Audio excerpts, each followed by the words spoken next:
12th part चल रहा है। और ये बहुत खुशी की बात है कि एक कंटिन्यूएशन में सीरीज जा रही है।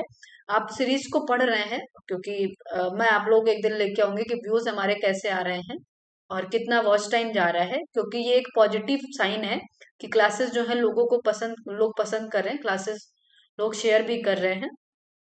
और क्लासेस का जो ये चल रहा है, ये आरआरबी नर्सिंग सुपरिटेंडेंट के लिए, रामबाण और D triple S B PHN के लिए, इन दोनों को मतलब माइंड में रख के ही हम लोग ये पूरी क्लासेस जो है वो दे रहे हैं, क्योंकि उनके लिए जो है ये बहुत हेल्पफुल होने वाला है।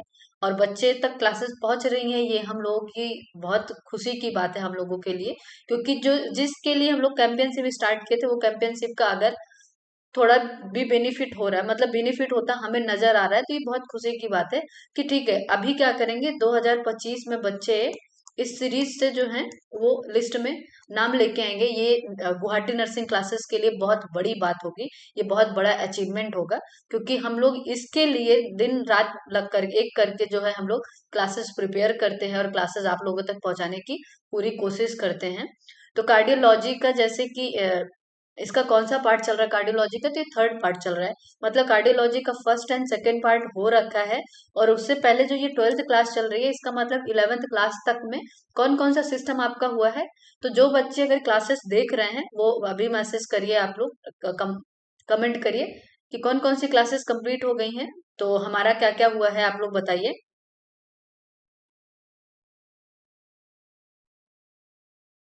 शाबाश। तो ये पता चलता है कि लोग पढ़ाई कर रहे हैं। हमारा नर्वस सिस्टम हो रखा है, डाइजेस्टिव सिस्टम हो रखा है, और क्या हुआ है हमारा, हिमेटो, ठीक, हिमेटोलॉजी। मतलब तीन बड़े बड़े सिस्टम हमारे कंप्लीट हो रखे हैं ये 12th क्लास में, ठीक। और कार्डियोलॉजी का ये कौन सा पार्ट चल रहा है, तो थर्ड पार्ट चल रहा है। जैसा कि मैं बताई थी कि कार्डियोलॉजी थोड़ा लेंदी सिस्टम होता है, तो इसके जो पार्ट्स आएंगे वो थोड़ा ज्यादा आएंगे, मतलब वो मोर देन 3 होगा, ठीक। और पार्ट्स ज्यादा आ रहे हैं, मतलब कंटेंट भी आपके पास ज्यादा जा रहे हैं। और मैं यही कोशिश कर रही हूँ कि जब आप एग्जाम में बैठो तो आपको ऐसा ना लगे कि ये तो एग्जाम में, मतलब ये सीरीज में नहीं था इसीलिए मेरा नहीं हुआ। क्योंकि जो बच्चे सिर्फ सीरीज से ही पढ़ रहे हैं उनके लिए ये रामबाण है, उनको कहीं और भटकने की जरूरत नहीं है। हम सब कुछ जो है आप तक पहुंचाएंगे, बस आप इस चैनल पे भरोसा रखिए और क्लासेस कंटिन्यू देखते रहिए, ठीक है। ओके। तो यही है, एमसीक्यूज पैटर्न है, एमसीक्यूज करेंगे हम लोग। और कुछ भी प्रॉब्लम हो रही है तो उस प्रॉब्लम का जो है हम लोग क्या करेंगे, सॉल्यूशन निकालेंगे। पहला क्वेश्चन ही क्या कह रहा है, development of the congestive heart failure is due to what. तो हमारा जो कंजेस्टिव हार्ट फेल होता है, किसकी वजह से ये देखने को मिलता है। तो हमारा जो कंजेस्टिव हार्ट फेल होता है, एक रीजन हमारा हाइपर टेंशन भी होता है, ठीक। हाइपर टेंशन भी होता है। चेस्ट डिजीज की वजह से कंजेस्टिव हार्ट फेल होगा क्या, तो ये इसका रीजन नहीं है। ब्रोंकाइटिस की वजह से होगा क्या, तो नहीं। मिट्रल स्टेनोसिस की वजह से कंजेस्टिव हार्ट फेल नहीं होता है, लेकिन हाइपर टेंशन एक रीजन हो सकता है कंजेस्टिव हार्ट फेल हो जाए। तो अच्छा देखेंगे कि कौन सा कॉज जो है वो कितने परसेंट जो है डिजीज कॉज कर सकता है, ठीक है। तो जो हमारा कॉज होता है कंजेस्टिव हार्ट फेल का, जैसे इस्चेमिक हार्ट डिजीज अगर किसी को हो रहा है, मतलब ब्लड वेसल से इस्चीमिया हो रहा है उसकी वजह से, तो 62% केसेस जो है वो कंजेस्टिव हार्ट फेल का इस्चेमिक हार्ट डिजीज से भी होता है। कोई लोग जो है आजकल के यूथ तो सिगरेट स्मोकिंग को तो ऐसा बना रखे हैं कि अगर आप लोग सिगरेट नहीं पी रहे हो, स्मोकिंग नहीं कर रहे हो, तो किस जमाने में जी रहे हो। ये इस जमाने में आने के लिए, इस समाज में बराबर रहने के लिए सिगरेट स्मोकिंग एक तरह का फैशन हो गया है। तो इस फैशन में रहने के लिए ये लोग क्या करते हैं, दिखाने के लिए सिगरेट और स्मोकिंग करते हैं। उनको ये नहीं पता कि सिगरेट और स्मोकिंग से कितने परसेंट जो है कंजेस्टिव हार्ट फेल हो सकता है। तो 16% जो है वो सिगरेट स्मोकिंग की वजह से प्रॉब्लम होती है। और हाइपर टेंशन भी कॉज करता है कितना, 10%। ओबेसिटी भी, जो मोटे लोग होते हैं, 8%। तो हेल्दी रहना है हमें, एक्सेस मोटा भी नहीं होना है, ठीक है। डायबिटीज के जो पेशेंट होंगे उनको 3% जो है ये कॉज कर सकता है। और valvular heart disease like mitral stenosis वो 2% है। तो हमारा जो ये मिट्रल स्टेनोसिस है और हाइपर टेंशन है, दोनों है, लेकिन सबसे ज्यादा क्या है, तो हाइपर टेंशन है। तो हम प्रायोरिटी में क्या रखेंगे, हाइपर टेंशन रखेंगे, ना कि मिट्रल स्टेनोसिस, क्योंकि ये सिर्फ 2% ही ये कॉज कर सकता है। तो राइट आंसर आपका क्या हो जाएगा, राइट आंसर आपका ए हो जाएगा। सीरीज आप कंटिन्यू देखिए, सीरीज का एक भी क्लास आप मिस मत करिए, क्योंकि क्लासेस में हर एक क्लास में आपको कुछ ना कुछ नया मिलेगा। ऐसा नहीं लगेगा कि आप सिर्फ एमसीक्यूज सॉल्व कर रहे हैं, क्योंकि एमसीक्यूज के बिटवीन हम लोग क्या दे रहे हैं, आपको थ्योरी भी बता रहे हैं, रेशनल के साथ ही हम लोग एमसीक्यूज सॉल्व कर रहे हैं। तो एमसीक्यूज सॉल्व करिए, आपके पास जो नोट्स है उस नोट्स पे कंटिन्यू आप पढ़िए। और क्लासेस जो है अगर पसंद कर रहे हैं आप लोग, तो क्लासेस को आप लाइक करें, अपने दोस्तों तक पहुंचाएं, अपने जूनियर्स तक पहुंचाएं जिनको इस क्लास की नीड है, जो ये कह रहे हैं कि मुझे 2025 में लिस्ट में अपने नाम लेकर आना है, अपना नाम मुझे 2025 की लिस्ट में चाहिए ही चाहिए। उन तक जो लगे हुए हैं उन तक ये सीरीज पहुंचाएं आप लोग, क्योंकि ये कैंपेनशिप आप लोगों के थ्रू ही चल रहा है। मतलब ये कि आप ही लोग हैं जो इसको जो है आगे बढ़ा रहे हैं, और अपने दोस्तों तक पहुंचाएं ताकि आगे के और लोग जो हैं जो पेड नहीं ले सकते हैं कोर्सेज, उन तक भी ये चीजें पहुंचे। ठीक है, नेक्स्ट क्वेश्चन क्या बोल रहे हैं, हम नेक्स्ट क्वेश्चन देखेंगे। While measuring a central Venus pressure, अगर हम मेजर कर रहे हैं क्या, सीवीपी अगर हम मेजर कर रहे हैं, तो zero point of the manometer कहाँ पे एडजस्टेड होता है। तो जो हमारा ये जीरो पॉइंट होता है मैनोमीटर का, वो एडजस्टेबल कहाँ होता है। तो जैसे कार्डियो का जो हमारा सेकेंड क्लास रहा है, उसमें हम लोग ये पढ़े थे फ्लैबो स्टैसिस एक्सिस पॉइंट, एक ये था हमारा, याद होगा आप लोगों की, क्रिटिकल कंडीशन में जब हम एक्सिलरी से मिड मिड एक्सिलरी से हेड टू टो लाइन बनाते थे, और anterior posterior fourth intercostal chest से हम लोग बनाते थे, ड्रॉ करते थे, और इसका मिड पॉइंट ही हमारा क्या होता था, राइट एट्रियम, हम लोग ऐसा करते थे। इमरजेंसी कंडीशन में हम लोग फ्लैबोस्टैसिस के थ्रू ही हम ये असेस करते थे कि राइट एट्रियम कहाँ पे है। ठीक है, तो ये लोकेशन के लिए भी यूज किया जाता था। तो एडजस्ट किस पे करते हैं, तो मिड एक्सिलरी लाइन ही हमारा क्या होता है, जीरो पॉइंट होता है। ठीक है, वहीं पे हम लोग मैनोमीटर को एडजस्ट करते हैं। ठीक, तो अभी क्लियर हो पा रहा है आपको, अभी इसके बारे में आप लोग देखो ये चीजें, तो हमारा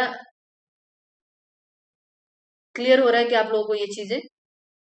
हाँ मैं फिर, ठीक है, मैं फिर से एक बारी और बता रही हूँ आप लोगों को, कि जो पिछली क्लास जिन्होंने देखा है बच्चों, वो उनके लिए जो है ये, क्योंकि मैं ये क्वेश्चन रिपीट में लेके आई हूँ, कि जिन्होंने क्लासेस देखी है उनके लिए तो ये क्लासेस इजी है, क्योंकि ये क्लास का ये क्वेश्चन जो है वो रिपीट हुआ है। ठीक है, जिन्होंने नहीं देखी है तो जाके क्लासेस देखे, क्योंकि हर क्लास में हमें नया कंटेंट मिल रहा है। फ्लैबोस्टैसिस पॉइंट पिछली क्लास में अच्छे से इमेज निकाल के फिर बताया था, ड्रॉ करके, कि कहाँ पे हम असेस करते हैं, कैसे करते हैं। ठीक, उसको पेशेंट को सुपाइन पोजीशन में रख के हम उसको असेस करेंगे। ठीक, और मैनोमीटर कहाँ पे एडजस्ट करें, तो मिड एक्सिलरी लाइन पे हम जो उसका मैनोमीटर एडजस्ट करते हैं सेंट्रल वीनस प्रेशर का। तो जो ये हमारा सेंट्रल वीनस प्रेशर होता है, कहाँ पे हम असेस करेंगे, तो प्रेशर किसका होगा, तो सुपीरियर वेना कावा का प्रेशर होता है। ये किसका, सेंट्रल वीनस प्रेशर हम किस में करेंगे, तो सुपीरियर वेना कावा प्रेशर को ही हम असेस करते हैं। और ये क्या होता है, ये मतलब ये बताता है कि राइट एट्रियम में कितने प्रेशर से ब्लड जो है वो रिटर्न हो रहा है।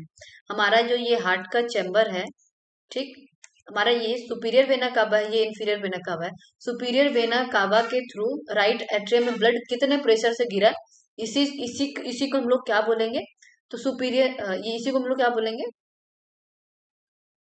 हाँ तो सीवीपी इसी को हम लोग बोलेंगे। ठीक है, तो क्लियर हो रहा है अभी आप लोगों को। अभी आप लोग इस पे कभी कंफ्यूज मत होइएगा कि सीबीपी होता क्या है। तो क्लियर हो गया, राइट एट्रियम में जितने प्रेशर से ब्लड आता है, किसके थ्रू, सुपीरियर वेना कावा के थ्रू, उस प्रेशर से जब सुपीरियर वेना कावा में जो प्रेशर लगता है उसको हम लोग क्या बोलेंगे, राइट, उसको हम लोग क्या बोलेंगे, सीवीपी। ठीक है, और जब हम इसको मेजर कर रहे हैं सीवीपी को, तो एक जीरो पॉइंट बनता है मैनोमीटर का, कहाँ पे एडजस्ट करेंगे हम लोग, तो मिड एक्सिलरी लाइन जो होता है हमारा, फोर्थ इंटरकॉस्टल और राइट एट्रियम का, मतलब यही चीज मैं बताई थी ये वाला, यहाँ पे हम लोग रखेंगे इसको। और यहाँ अगर प्रेशर अगर हमें इतना मिल रहा है 3 to 8 mmHg, मतलब कि सुपीरियर हमारा ये सेरिब्रल वेनस प्रेशर नॉर्मल है। ठीक, क्लियर हो रहा है अभी आपको ये। ठीक है, इसीलिए क्लासेस आप लोग कंटिन्यू देखें, एक भी क्लासेस मिस नहीं करें। अभी बच्चा आप क्या कर, आपका जो है ये क्लास मिस हो गया है, सेकेंड क्लास, इसकी वजह से आपको ये थर्ड क्लास में प्रॉब्लम हो रहा है। तो एक तो अगर जो बच्चे लेट से जुड़े हैं वो क्या करें, वो क्लासेस पूरा रिपीट से मतलब पूरा कंप्लीट करें। कंप्लीट करने के बाद क्लासेस मतलब जैसे जैसे पढ़ रही है वैसे वैसे लेने की कोशिश करें। और आप लोग एक काम किया करिए, आप लोग प्रीमियम में जुड़िए, क्योंकि प्रीमियम में एक तो इंटरेक्शन रहता है, ठीक है। और प्रीमियम डालने से ये होता है कि इंटरेक्शन रहेगा आपका और आप एक कंटिन्यूएशन में जो है क्लासेस देख पाओगे। तो कोशिश किया करो आप लोग की प्रीमियम में जोड़ो, ठीक है। हाँ, हम लोग सोच रहे हैं कि मैं लाइव लूं, तो लाइव पे हम लोग काम करेंगे, ठीक है। आप लोगों की जैसी इच्छा, पहले हम लोग इस पे काम करते हैं। तो हमारा वही होगा कि फ्लेवोस्टैसिस एक्सिस पे ही हम मैनोमीटर रखते हैं उसका, और असेस करते हैं हमारा क्या, सेंट्रल वीनस प्रेशर, ठीक है। नॉर्मल रेंज कितना होता है, तो 5 to 10 सेंटीमीटर H2O, ठीक है। और 5 to 10 सेंटीमीटर H2O में जाएगा, या फिर 3 to 8 mmHg का प्रेशर अगर हो रहा है, तो that means central Venus pressure आपका नॉर्मल है, ठीक। अगर हाई सेंट्रल वीनस प्रेशर है तो मतलब सर्कुलेटरी ओवरलोड है, हाइपरवोलीमिया की कंडीशन हो रखी है, तभी हमारा सेंट्रल वीनस प्रेशर हाई होगा। मोर देन 10 सेंटीमीटर होगा तब हम लो लेंगे हाइपरवोलीमिया हुआ है, ठीक है। और अगर हमारा लो सेंट्रल वीनस प्रेशर है, तो ये इंडिकेट करेगा कि पेशेंट किससे सफर कर रहा है, बॉडी में उसके वॉल्यूम कम है, फ्लूइड कम है, हाइपोवोलीमिया से सफर कर रहा है। जैसे कि पेशेंट को हैमरेज हो जाए तो वॉल्यूम कम होगा बॉडी का जब फ्लूइड और वॉल्यूम कम होगा तो सेंट्रल वीनस प्रेशर भी कम लगेगा राइट एट्रियम पे, ठीक है। फ्लूइड लॉस हो जाए, ठीक। अच्छा, चेक कैसे करेंगे, तो सुपाइन पोजीशन में भी रख सकते हैं, और या फिर अगर ऐसा है हाइपोवोलेमिक है, तो 45 हेड एलिवेशन, दोनों कंडीशन में हम लोग असेस कर सकते हैं सेंट्रल वीनस प्रेशर को, ठीक है। क्लियर हो रहा है अभी आप लोगों को? अभी आप लोग सेंट्रल वीनस प्रेशर पे कभी कंफ्यूज मत होइएगा। ये भी पूछ सकता है कि एक पेशेंट आया इमरजेंसी कंडीशन में, और आप देख रहे हो, आप उसका फ्लेबोस्टैसिस एक्सिस क्रिएट करके बना के इमेजिन कर करके मैनोमीटर उस पे रख करके 0 पॉइंट पे आप असेस कर रहे हो, और आप देख रहे हो कि उसका pressure more than 10 centimetre H2O हो रहा है, तो कंडीशन क्या है, आप लोग आंसर करो, आंसर करो बच्चों।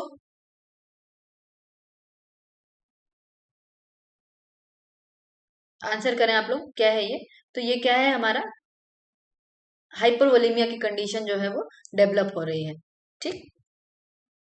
सेम चीज है, हाइपो में होगा, लेकिन उसका जो होगा वो लेस देन 5 सेंटीमीटर H2O होगा, ये लेस देन 3 mmHg होता है, ठीक है। ओके, नेक्स्ट क्वेश्चन हम लोग देखेंगे कि which of the following condition is most closely associated with weight gain, ठीक। Nausea and decrease in urine output, ठीक। तो कौन सा कंडीशन है कि पेशेंट का वेट गेन हो रहा है, उसको नौजिया हो रहा है, और उसका यूरिन आउटपुट कम हो जा रहा है, किस कंडीशन में ये ऐसा देखने को मिलेगा? तो आप लोग मुझे बताइए ऐसा किस में होगा। अगर राइट साइड हार्ट फेल हो जाए तो वेट गेन होगा क्या?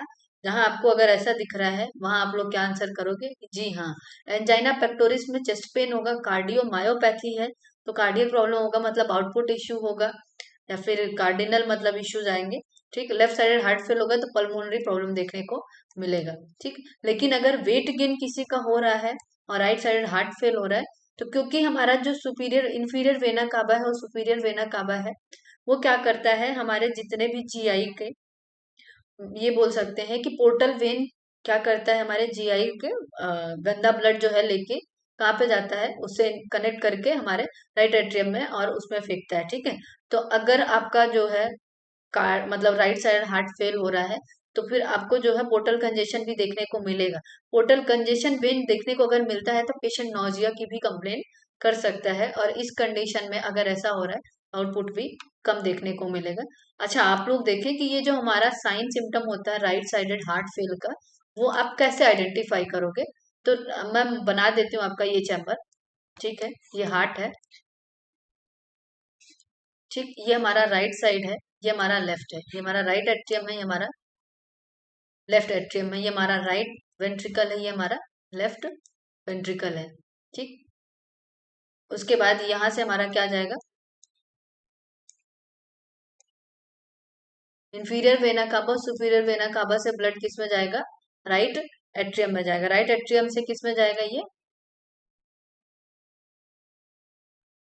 तो यहाँ पे हमारा क्या होता है, पल्मोनरी वेन होता है। तो यहाँ पे ब्लड लेके कौन आता है, तो जीआई का जितना भी ब्लड होता है वो पोर्टल वेन के थ्रू किस में जाएगा, हमारा राइट एट्रियम में जाएगा ना, कनेक्ट होके उससे।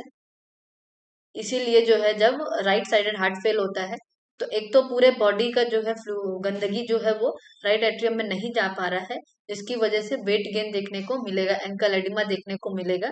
ठीक है, हाँ, डिपेंडेंट एडिमा देखने को मिलेगा। अगर लेफ्ट साइड है तो यहाँ से हमारा पल्मोनरी आर्टरी जाता है ना, पल्मोनरी आर्टरी जो है वो लंग्स में जाएगा, वहां से फिल्टर होके पल्मोनरी वेन के थ्रू राइट एट्रियम में जाएगा। ठीक है, ऐसा ही होता है ना।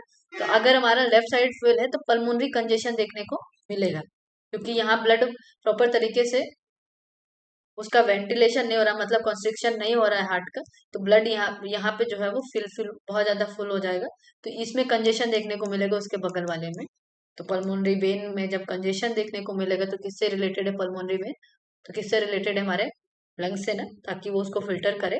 तो धीरे धीरे लंग्स में भी प्रॉब्लम होगा, तो राइट साइड का तो लेफ्ट साइड का तो हमारा पल्मोनरी कंजेशन आ जाएगा, राइट साइड का आपका जीआई प्रॉब्लम भी आएगा, साथ में एडिमा भी देखने को मिलेगा, क्योंकि राइट साइड फिल्टर करवाता है पूरे बॉडी का जो है गंदा ब्लड लेके आता है राइट एट्रियम, राइट वाला। ठीक है, तो अगर राइट साइड फेल है तो आपका जो है सुपीरियर वेना कावा भी ढंग से काम नहीं करेगा, और इंफीरियर वेना कावा भी ढंग से अच्छे से काम नहीं करेगा। ठीक है, तो अगर राइट साइडेड हार्ट फेल हो रहा है तो क्या देखने को मिलेगा, डिपेंडेंट पिटिंग एडिमा देखने को मिलेगा, मोस्टली एंकल एडिमा होगा, जो कि फर्स्ट साइन होता है कि इसका राइट साइड हार्ट फेल का। ठीक है, और एब्डोमिनल क्वाड्रेंट में टेंडरनेस होगा। अभी बताई मैं कि जीआई का जो भी गंदा ब्लड होता है वो पोर्टल वेन के थ्रू राइट एट्रियम में जाएगा। ठीक है, उसे इंफीरियर से कनेक्ट होके किससे जाएगा, हमारे राइट एट्रियम में जाएगा। ठीक, वेट गेन देखने को मिलेगा, क्योंकि फ्लूइड जो है वो ब्लड फिल्टर नहीं हो पा रहा, गंदा ब्लड है वो एक जगह कलेक्ट हो रहा है। तो एंकल एडिमा की वजह से ऐसा, मतलब फ्लूइड का कलेक्शन हो रहा है, तो वेट गेन होगा, आउटपुट आपका कम होगा, क्योंकि सफिशियंट ब्लड जो है वो मिल नहीं पा रहा है, किडनी प्यूरिफाई नहीं कर पा रहा है, क्योंकि किडनी को भी काम करने के लिए हमें अच्छा ब्लड चाहिए ना। गंदा गंदा ही ब्लड जो है वो है वहां पे। जब गंदा ब्लड है तो डिक्रीज आउटपुट होगा कि नहीं, ये बताओ आप लोग, होगा ना, होगा। नॉक्चुरल एनोरेसिस भी देखने को मिलता है, कार्डियक, ये रहा लिवर सिरोसिस देखने को मिलेगा, तो इसकी वजह से नोजिया भी सीन होगा। बीपी बढ़ भी सकता है ड्यू टू फ्लूइड वॉल्यूम अगर एक्सेस रहा, अगर डिक्रीज भी हो सकता है, क्योंकि अगर हमारा जब पंप जो है फेल हो गया, मतलब ब्लड जो है वो पंपिंग नहीं कर पा रहा है, तो बीपी हमारा डाउन हो जाएगा। एनासार्का देखने को मिलता है, जनरलाइज एडिमा। ठीक है, जनरलाइज एक्यूमुलेशन देखने को मिलेगा बॉडी में, टिश्यू में, अगर होता है डिजीज में, लाइक हार्ट फेल हुआ स्पेशली राइट साइड, या फिर अगर लीवर फेल भी होता है तो लीवर फेल में भी हमारा एनासार्का देखने को मिलता है। तो इसमें घबराना नहीं है, कि अगर किसी का पैर में अगर स्वेलिंग है, आपको लगता है कि प्रॉब्लम है, तो आप लोग ये समझ सकते हैं कि ये प्रॉब्लम हो रहा है, तो मतलब हमारा लीवर प्रॉब्लम भी हो सकता है, और हार्ट का भी प्रॉब्लम हो सकता है, और हमारा ये नेफ्रोटिक सिंड्रोम भी हो सकता है। जब मैं आप लोगों को रीनल सिस्टम बताऊंगी तब मैं आप लोगों को नेफ्रोटिक सिंड्रोम अच्छे से समझाऊंगी। ठीक है, अच्छा, हमारा लेफ्ट साइडेड हार्ट अगर फेल हुआ है तो क्या देखने को मिलेगा, तो ये पल्मोनरी कंजेशन कॉज करता है। फ्लूइड कहाँ जाएगा, इंटरस्टिशियल स्पेस में और एल्वुलाई ऑफ लंग्स में फुल, क्योंकि हमारा लेफ्ट जो एट्रियम है वो ब्लड पंप नहीं कर पा रहा लेफ्ट वेंट्रिकल में, तो लेफ्ट एट्रियम में जब ब्लड भरा हुआ है तो धीरे धीरे कहाँ जाएगा, पल्मोनरी वेन के थ्रू जो है वो लंग्स में जाएगा, उसके बाद वो इंटरस्टिशियल स्पेस में कलेक्ट होगा, एल्वुलाई में कलेक्ट होगा। ठीक है, और क्या साइन देगा, तो पल्मोनरी सिस्टम का फर्स्ट एविडेंट होता है। जैसे पेशेंट बोलेगा कि मुझे ऑर्थोपनिया हो रहा है, मतलब ब्रीदिंग प्रॉब्लम हो रहा है, एसओबी देखने को मिल रहा है, डिस्निया हो रहा है, डिफिकल्टी हो रहा है ब्रीदिंग में, जैसे ही मैं विच अकर मैन लाइंग फ्लैट, जैसे ही मैं सीधा लेटता हूँ मुझे जो है ब्रीदिंग प्रॉब्लम होता है। ठीक है, और इसकी वजह से मैं रात में उठ जाता हूँ, नींद नहीं आती है मुझे, ऐसा अगर वो बोले। ठीक, और पैरोक्सिमल नॉक्चुरल डिस्निया भी देखने को मिलेगा, रात में उसको स्वेटिंग जैसा भी कंप्लेन करेगा। ठीक, और ऐसा अगर देखने को मिल रहा है पैरोक्सिमल नॉक्चुरल डिस्निया, तो ये हॉल मार्क होता है किसका, किसका, कंजेस्टिव हार्ट फेल का। याद रखेगा आप लोग, नाइट में अगर उसको डिज्निया हो रहा है, साथ में नॉक्चुरल डिज्निया हो रहा है, तो वो क्या है, हमारा हॉल मार्क है किसका, कंजेस्टिव हार्ट फेल का, अगर ऐसा वो बोल रहा है तो। पसीने के साथ साथ मुझे सांस लेने की भी प्रॉब्लम हो रही है, तो हम पकड़ लेंगे कि क्या चल रहा है उसको। कंजेस्टिव हार्ट फेल हुआ है, और किस तरफ का हुआ है बच्चों, आप बताओ। तो लेफ्ट साइड का हुआ, शाबाश। और प्रोडक्टिव कफ भी आएगा, क्योंकि ब्लड कलेक्शन कहाँ हो रहा है, इंटरस्टिशियल स्पेस में हो रहा है, एल्वियोलाई में हो रहा है। तो प्रोडक्टिव कफ भी देखने को मिलेगा, स्पुटम। ठीक है। क्रैकल साउंड आएगा, क्योंकि फ्लूइड का कलेक्शन लंग्स में ज्यादा हो रहा है। ठीक है। अच्छा, क्रैकल साउंड होता कैसे है, तो क्रैकल साउंड, वो चावल देखा है ना, राइस। हाँ, राइस को जैसे मतलब उसमें आवाज आती है ना, ऐसे ऐसे करने पे वैसा साउंड आता है, क्या, क्रैकल साउंड होता है। ठीक है। और कार्डियक अस्थमा, अस्थमा के भी सिम्टम्स आएंगे, जैसे लेवर्ड ब्रीदिंग बोलेगा पेशेंट, व्हीजिंग होगा, और हार्ट फेल होता है, इसकी वजह से ऐसा देखने को मिलेगा। तो अभी आप लोगों को समझ में आ गया है ना कि लेफ्ट साइड होगा तो कैसे सिम्टम्स आएंगे, राइट साइड होगा तो क्यों आएंगे। लेफ्ट साइड होगा तो पल्मोनरी का आएगा, राइट साइड होगा तो हमारा जीआई भी इन्वॉल्व होगा। ठीक। नेक्स्ट क्वेश्चन आप लोग देखें, इसका आंसर बताया गया है क्या। इसका आंसर क्या होगा, इसका आंसर बी होगा। ठीक है। नेक्स्ट आप लोग देखें, नेक्स्ट क्वेश्चन का आंसर करें आप लोग, इसका आंसर क्या होगा। A nurse caring for an infant, चलो एक इन्फेंट है उसकी हम लोग केयर कर रहे हैं। ठीक है। इन्फेंट जो होता है वो 1 ईयर तक के बच्चों को बोलते हैं। ठीक। और 0 से 7 डेज वाले बच्चे को क्या बोलेंगे, अर्ली नियोनेट। ठीक। और 7 to 28 वाले को क्या बोलेंगे, नियोनेट। ठीक। और मोर, उसके बाद 28 से लेकर के 1 ईयर वाले को क्या बोल देंगे, इन्फेंट। ठीक है। कंफ्यूज नहीं होना इसमें आप लोग। इन्फेंट है मतलब बच्चा 1 साल का है, congestive heart fail, heart disease की कंडीशन है उसको। आप बच्चे को क्लोजली मॉनिटर कर रहे हो for the sign of congestive heart fail. ठीक। Nurse assess the client closely for which early sign of congestive heart fail. अच्छा, कंजेस्टिव हार्ट फेल हुआ है, आप क्या देखोगे बच्चे में क्या प्रॉब्लम हो सकता है, तो उसको कफ होगा क्या, 1 साल का बच्चा है, आप कफ होगा उससे आइडेंटिफाई कर लो अर्ली साइन। तो कफ जो होता है पल्मोनरी का, वो कब देखने को मिलेगा, वो लेट साइन में आएगा। ठीक है। स्लो सैलो ब्रीदिंग करे, वो ऐसा करे तो, या फिर टैकीकार्डिया देखने को मिले, तो कंजेस्टिव हार्ट फेल है, हमारा कंजेशन की वजह से ब्लड सप्लाई प्रॉपर नहीं हो रहा है, पंप पंप सिस्टम पूरा काम नहीं कर रहा है, तो कार्डियक आउटपुट भी कम होगा। जब कार्डियक आउटपुट होगा तो कार्डियक की डिमांड बढ़ेगी ना उसके आउटपुट की, ताकि ऑक्सीजन की सप्लाई अच्छे से हो सके। तो क्या देखने को मिलेगा बच्चों में, अर्ली साइन क्या होगा फिर, टैकीकार्डिया देखने को मिलेगा, हल और भी नहीं होगा। ठीक है। तो अर्ली साइन क्या होता है, टैकीकार्डिया, टैकीपनिया होगा, वेट गेन होगा, फटीग होगा, स्काल्प स्वेटिंग देखने को मिलेगा। कोई आ रहा है वो बोल रहा है उसका स्काल्प में बहुत स्वेटिंग होता है, और फटीग फटीग जैसा लगता है, बहुत थका रहता है, बहुत लिथार्जी रहता है, वेट गेन उसका हो रहा है, और टैकीकार्डिया भी हो रहा है, तो आप पकड़ लेना कि ये क्या कंजेस्टिव फेल है। ये जो हमारा पेलॉर हो गया और कफ हो गया, ये लेट कंजेस्टिव हार्ट फेल का सिम्टम्स होता है। ठीक है। Shallow, slow and shallow respiration जो है वो कंजेस्टिव हार्ट फेल से बिलोंग नहीं करते हैं। तो अभी क्लियर है आप लोगों को, इसका राइट आंसर क्या जाएगा, इसका राइट आंसर जाएगा बी। ठीक। नेक्स्ट क्वेश्चन आप लोग करो, नेक्स्ट क्वेश्चन।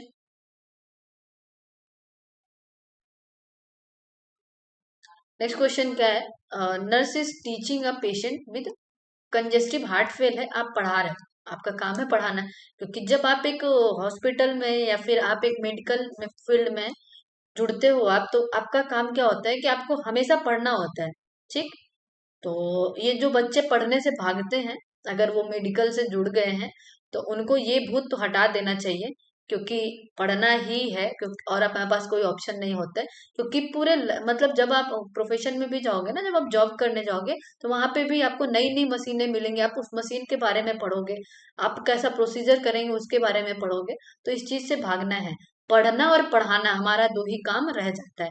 हॉस्पिटल में आते हैं लोग, पेशेंट आते हैं, उनको भी तो हमें एजुकेशन देना होता, नहीं भाई ये मत करो, ऐसा करो वैसा करो।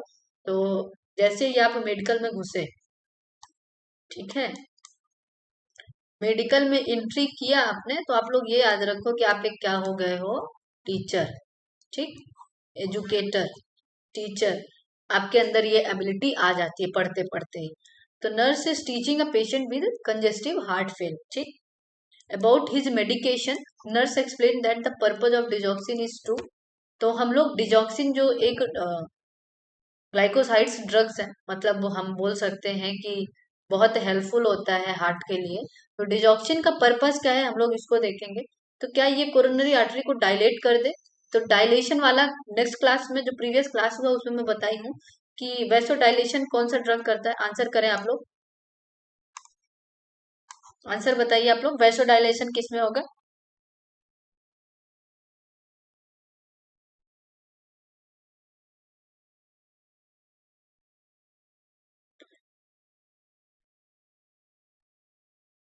शाबाश पिंकी बेटा, आप बहुत अच्छा आंसर किए हो। मतलब आप, ये पता चल रहा है कि आप पिछली वाली क्लासेस देखे थे ना। एनटीजी वैसो डायलेशन कौन करता है, तो नाइट्रोग्लिसरीन जो होता है वो वैसो डायलेशन करता है, ठीक। तो पहला तो आपका ये गलत हो गया। इंक्रीज करेगा मायोकार्डियल कॉन्ट्रैक्टिबिलिटी को, ये कर दे क्या, या फिर प्रिवेंट करेगा प्रीमेच्योर वेंट्रिकल कॉन्ट्रैक्शन को, तो ये प्रिवेंट नहीं करता है। Increase the strength of heart contraction, तो हार्ट के कॉन्ट्रैक्शन को इंक्रीज करे, स्ट्रेंथ उसका, तो ये क्या करता है, मायोकार्डियल के कॉन्ट्रैक्शन के रेट को इंक्रीज करता है, स्ट्रेंथ को नहीं, ठीक है। तो इसीलिए दिया जाता है। ये क्या होते हैं, पॉजिटिव आइनोट्रॉपिक होते हैं। अभी हम लोग डिजॉक्सिन के बारे में डिटेल में पढ़ेंगे। आइनोट्रॉपिक होते हैं और निगेटिव क्रोमोट्रॉपिक होते हैं। क्रोमो मतलब कम, डिजॉक्सिन में हमेशा डाउन होता है क्या, हार्ट रेट। तो क्रोमो कम, डाउन से आप लोग याद रखना कि हार्ट रेट हमेशा क्या होता है, डाउन होता है, ठीक है।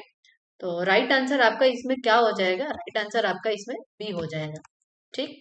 तो डिजिटैलिस हमारा क्या होता है, एक ग्लाइकोसाइड्स होता है, आप लोग याद रखिएगा, डिजिटैलिक ग्लाइकोसाइड्स, जो इंक्रीज करता है कार्डियक आउटपुट को बाय क्या, increasing the contractibility of cardiac muscle, ठीक।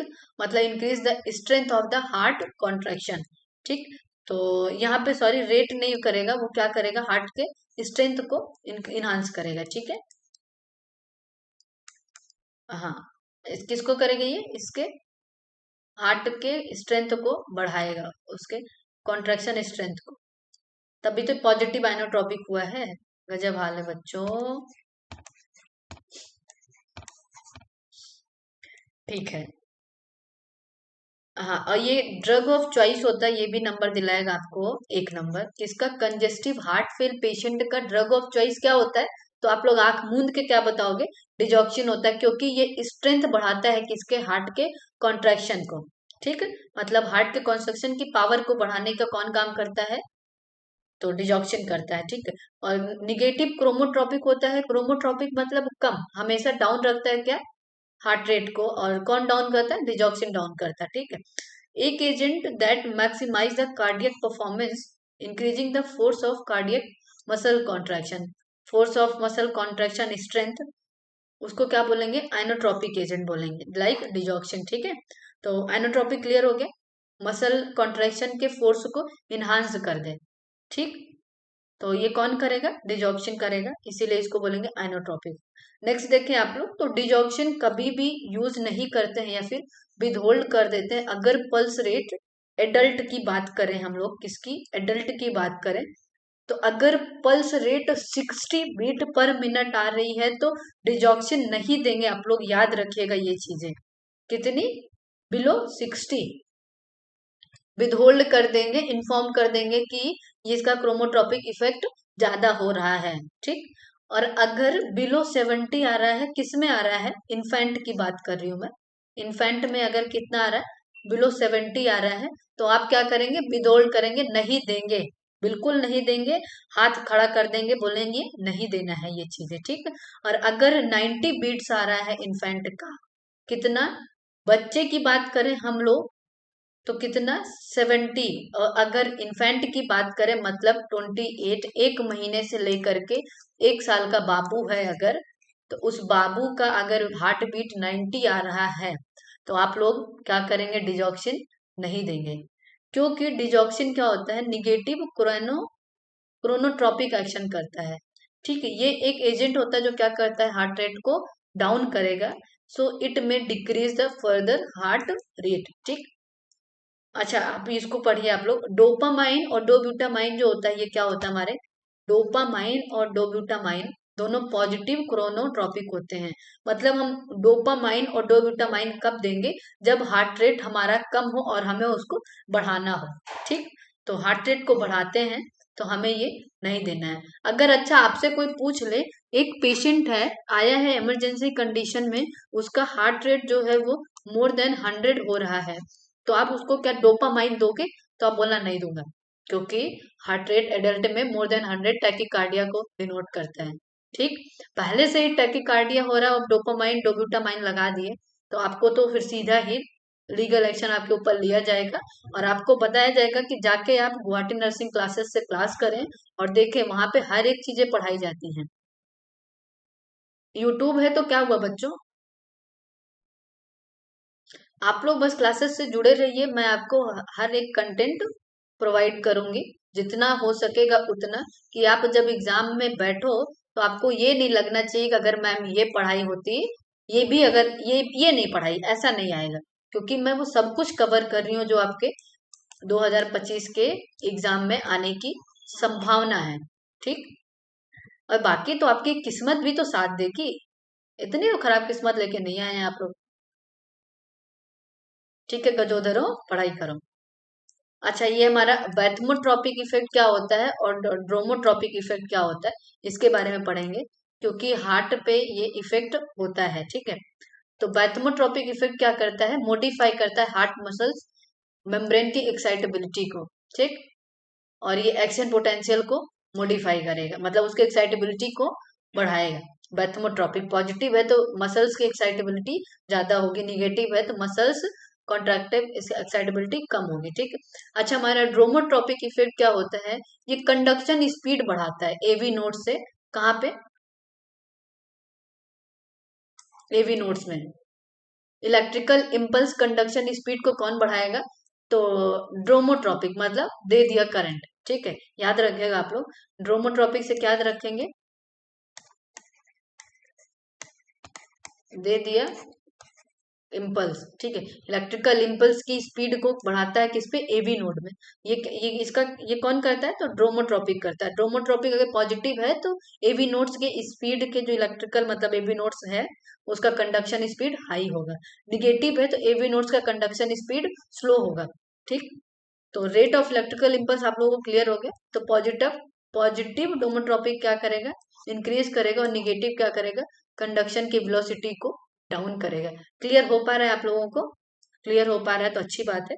तो चार जो ये हमारे हार्ट का इफेक्ट होता है, एक तो आइनोट्रोपिक, एक क्रोनोट्रोपिक, एक बैथमोट्रोपिक, एक ड्रोमोट्रोपिक। ठीक।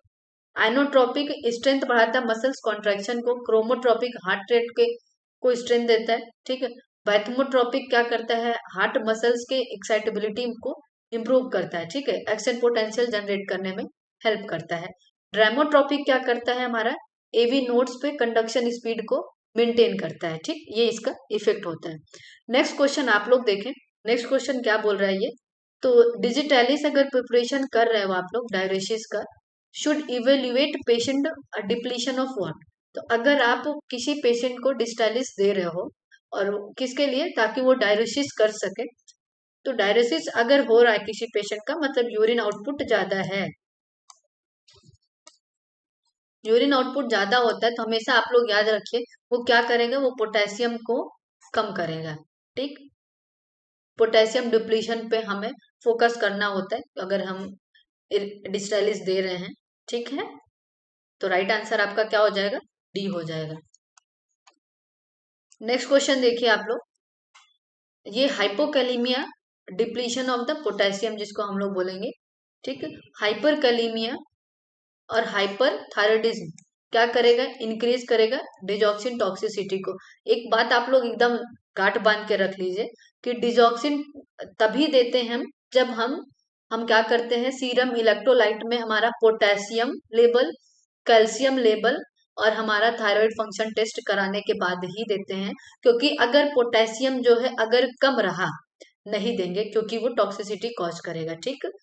अगर हमारा कैल्शियम ज्यादा रहा, नहीं देंगे, मना कर देंगे, कहेंगे आप डिजॉक्सिन के लेने के लिए एलिजिबल नहीं हो। अगर थायराइड लेवल कम है तब भी नहीं देंगे, क्योंकि ये क्या करेगा, डिजॉक्सिन की टॉक्सिसिटी को बढ़ाता है। तो before giving digoxin check the level of potassium, calcium and thyroid hormone. ठीक है। अच्छा, डिजॉक्सिन के बारे में पढ़ रहे हैं कि डिजॉक्सिन टॉक्सिसिटी होती है, तो ये होगा वो होगा। एटलीस्ट आपको ये तो पता होना चाहिए ना कि डिजॉक्सिन का नॉर्मल लेवल कितना होता है। तब अगर मोर देन उससे ज्यादा है तो हम ये बोल देंगे कि अभी पेशेंट किससे सफर कर रहा है, डिजॉक्सिन टॉक्सिसिटी से। और उसके सिम्टम्स कैसे पहचानोगे आप लोग। ठीक है। तो देखते हैं हम लोग इसका जो है बहुत नैरो मार्जिन होता है थेराप्यूटिक एंड टॉक्सिन लेवल का। थेराप्यूटिक लेवल डिजॉक्सिन का कितना है, 0.5 से 0.8 नैनोग्राम पर ml अगर रहेगा तो ये नॉर्मल है। ठीक। मोर देन 1.2 हो गया तो हम बोलेंगे कि पेशेंट डिजॉक्सिन टॉक्सिसिटी के टुवर्ड्स गया। ठीक है। 0.8 Ng तक तो नॉर्मल है, लेकिन मोर देन 1.2 हो गया तो ये टॉक्सिक है। ठीक। हमें क्या करना होता है, क्लोजली मॉनिटर करना होता है सीरम डिजॉक्सिन लेवल को, ताकि हम उसके डिजॉक्सिन टॉक्सिसिटी को अवॉइड कर सकें। याद रखिएगा, क्वेश्चन आ सकता है, हाइपोकैलीमिया 1 नंबर दिलाएगा आपको, नहीं देंगे हम लोग। हाइपर कैल्सीमिया होगा, नहीं देंगे, 2 नंबर। हाइपोथायराइडिज्म की कंडीशन हुई, ये आपको 3 नंबर दिलाएगा। ठीक है। तो क्लियर है अभी आप लोगों को। अच्छा, पहचानोगे कैसे कि डिजॉक्सिन टॉक्सिसिटी हुई है। तो डिजॉक्सिन टॉक्सिसिटी अगर हो रही है, मोर देन 1.2 Ng पर ml आ गया है, तो जो हमारा ये डिजॉक्सिन टॉक्सिसिटी होता है वो सबसे पहले जीआई को डिस्टर्ब करता है। ठीक है। इसका टॉक्सिसिटी जो लेवल होता है वो क्या डिस्टर्ब करेगा, जीआई को डिस्टर्ब करेगा। ऑप्थेल्मा के भी सिम्टम्स आएंगे आपके पास, और न्यूरोलॉजिकल सिम्टम्स भी देखने को मिलेगा। हार्ट पे क्या करेगा, उसके हार्ट रेट को तो कम करेगा, ये आपको कितनी बारी बताया गया है। ठीक।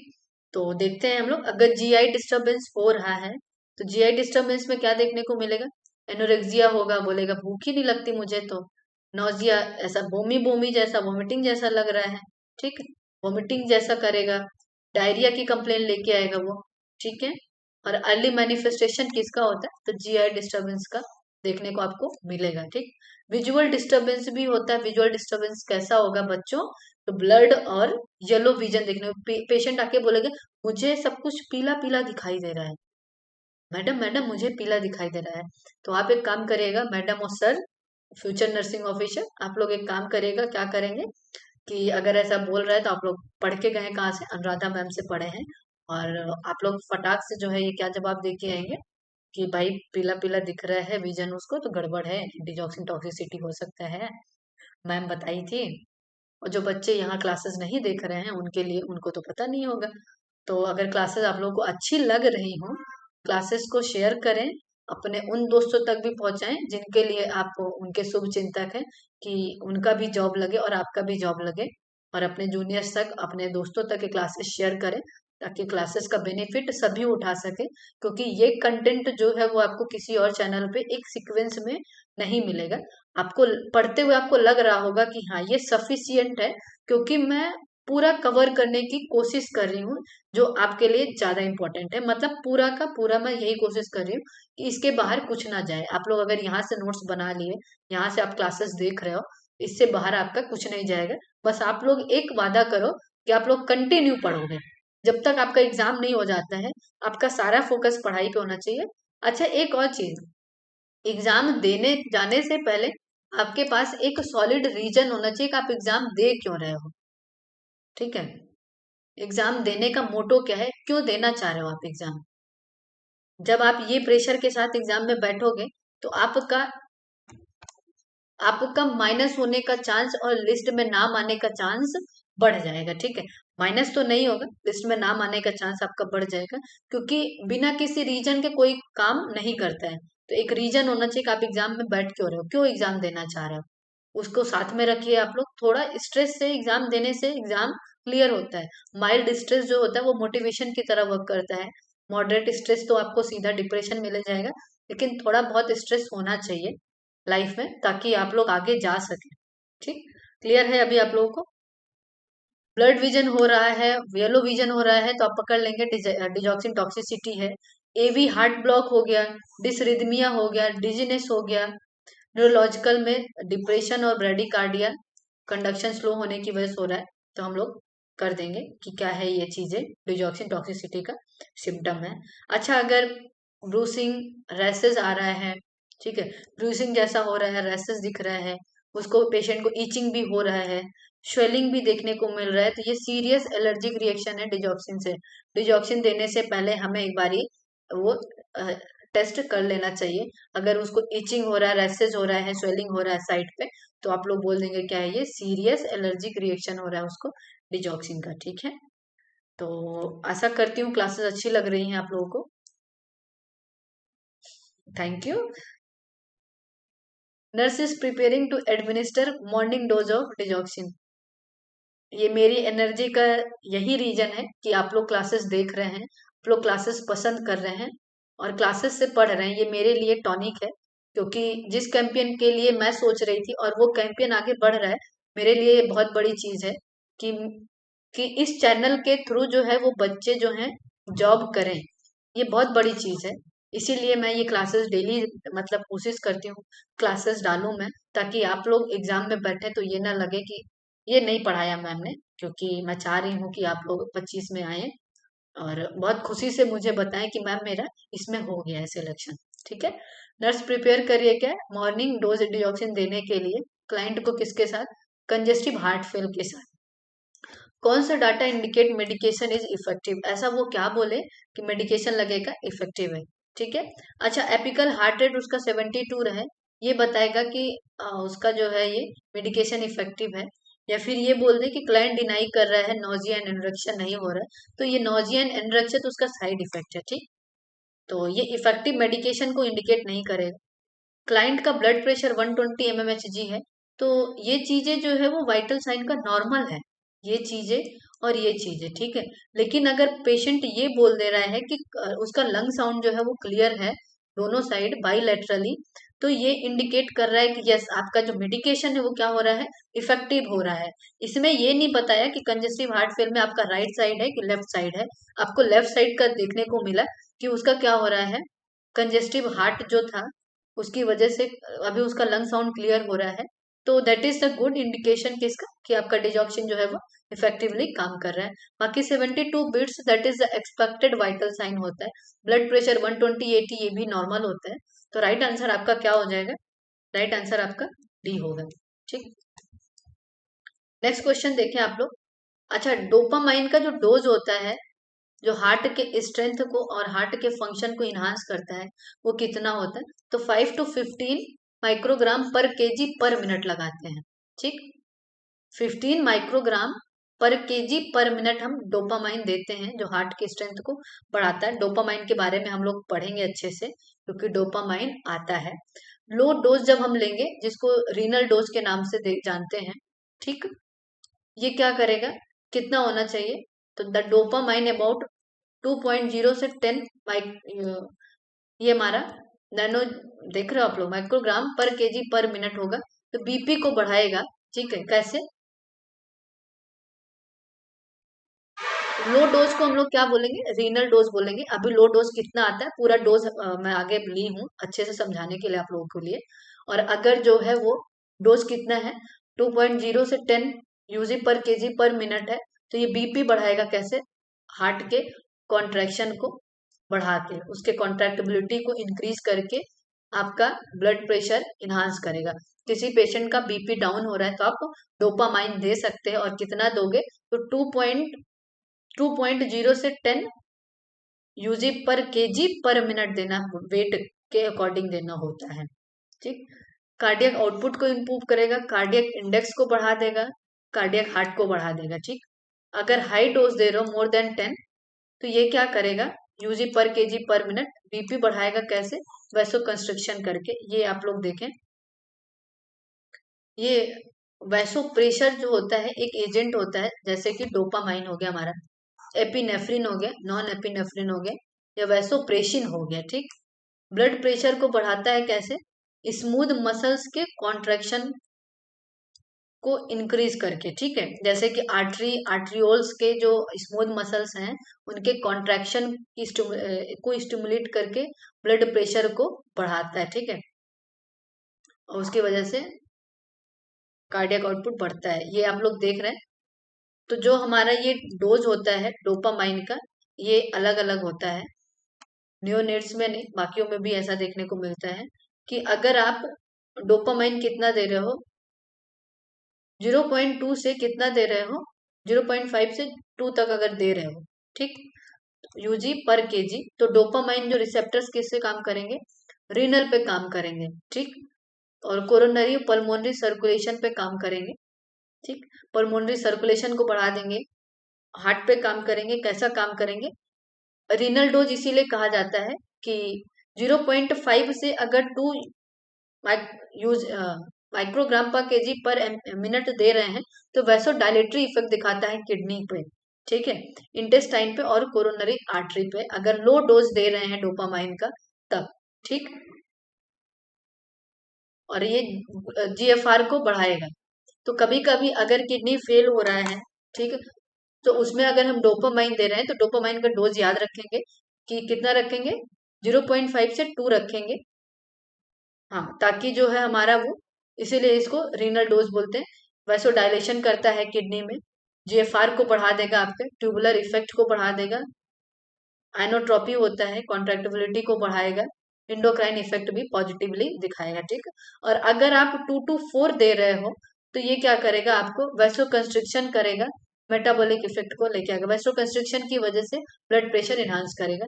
4 to 8 दे रहे हो आप लोग, तो ये क्या करेगा, पॉजिटिव मतलब आइनोट्रोपिक, कॉन्ट्रैक्टिबिलिटी को बढ़ाएगा, हार्ट रेट को बढ़ाएगा, वैसो डायलेशन पेरीफेरली करेगा, और मेटाबॉलिक इफेक्ट को बढ़ाएगा। क्लियर हो रहा है अभी आप लोगों को, डोपामाइन अलग अलग डोज पे अलग अलग वर्क करता है। कम दे रहे हो आप, लोअर डोज दे रहे हो तो रीनल इफेक्ट आएगा, ठीक है, और अगर आप मीडियम पे दे रहे हो तो वैसो डायलेशन की तरह वर्क करेगा, वैसो आइनोट्रोपिक की तरह काम करेगा, ठीक है, कॉन्ट्रैक्टिबिलिटी को बढ़ाएगा, उसकी वजह से हार्ट रेट बढ़ेगी, ठीक, क्लियर है, वैसोप्रेशन की तरह वर्क करता है, बढ़ाता है उसको, हार्ट रेट को, ठीक है। अगर आप लोगों को क्लियर है तो इम्पोर्टेंट है, ये आप लोग याद रखिएगा।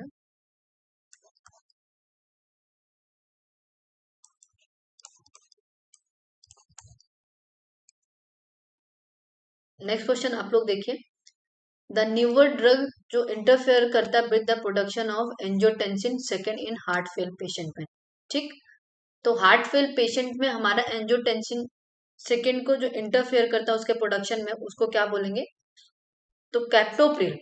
जितने भी हमारे ACE इनहिबिटर होते हैं,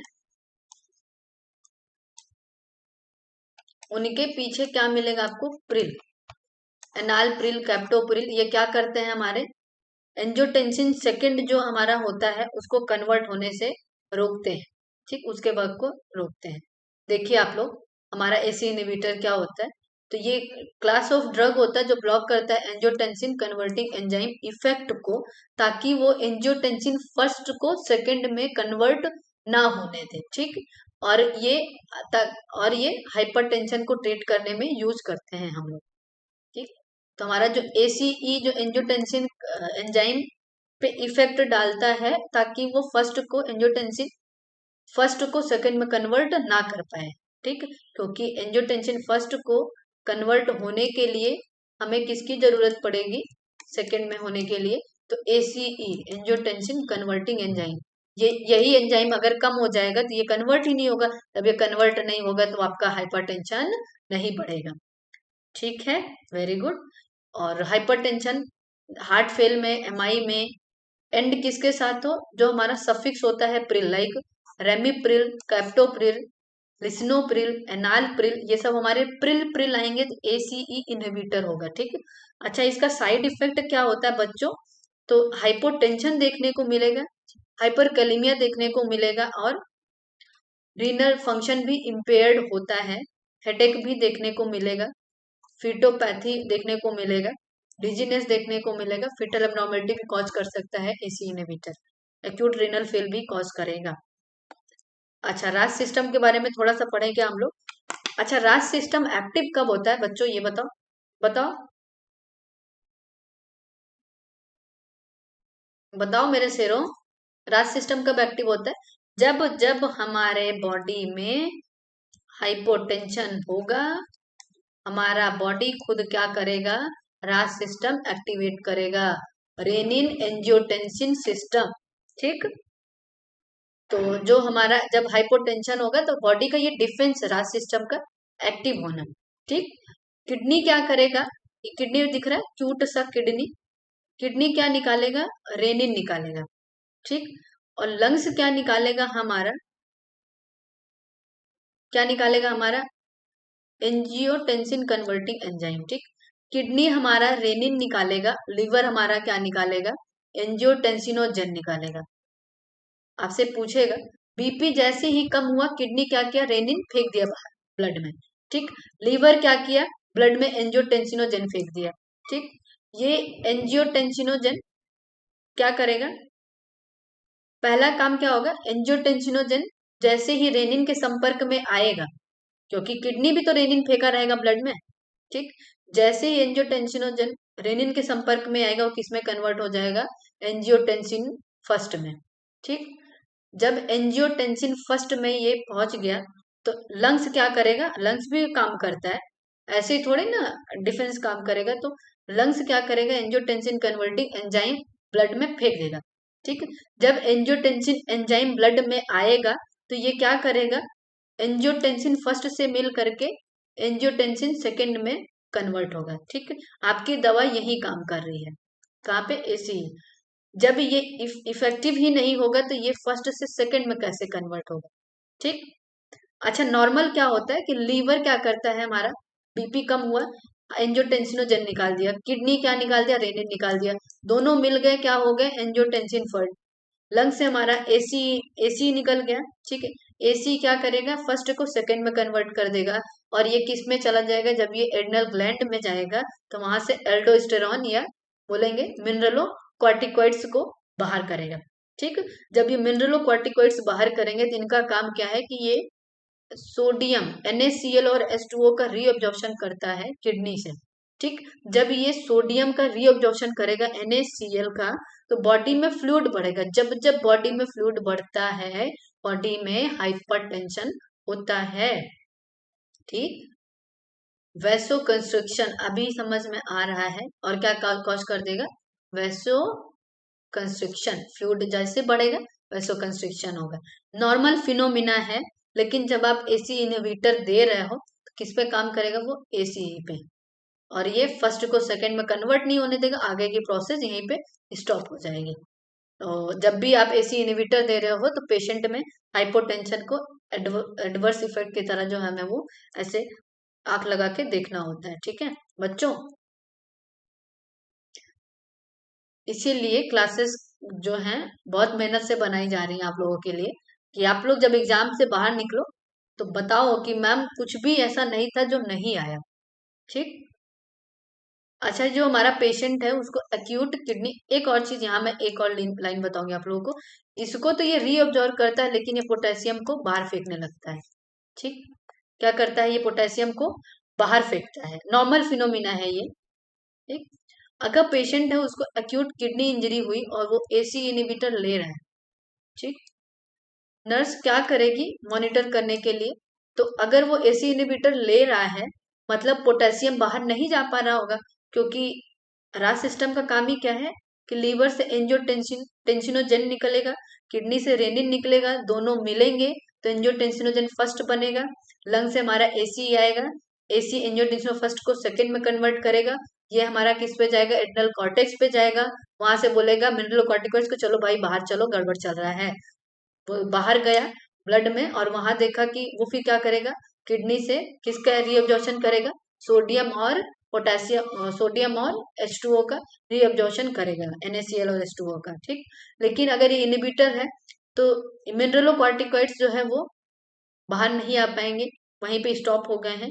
तो वो जो प्रोसेस चल रहा था, पोटेशियम को नॉर्मल मिनरलोकॉर्टिकॉइड्स क्या करते हैं, सोडियम सोडियम क्लोराइड और H2O का रीअब्जॉर्ब करना, पोटेशियम को बाहर करना, जब पोटेशियम बाहर नहीं होगा, ये रीअब्जॉर्ब नहीं होगा, तो पोटेशियम ज्यादा होगा ना, तो एसी इनहिबिटर में हमें क्या करना होता है, कॉजनली क्या मॉनिटर करेंगे, हम पोटेशियम मॉनिटर करेंगे।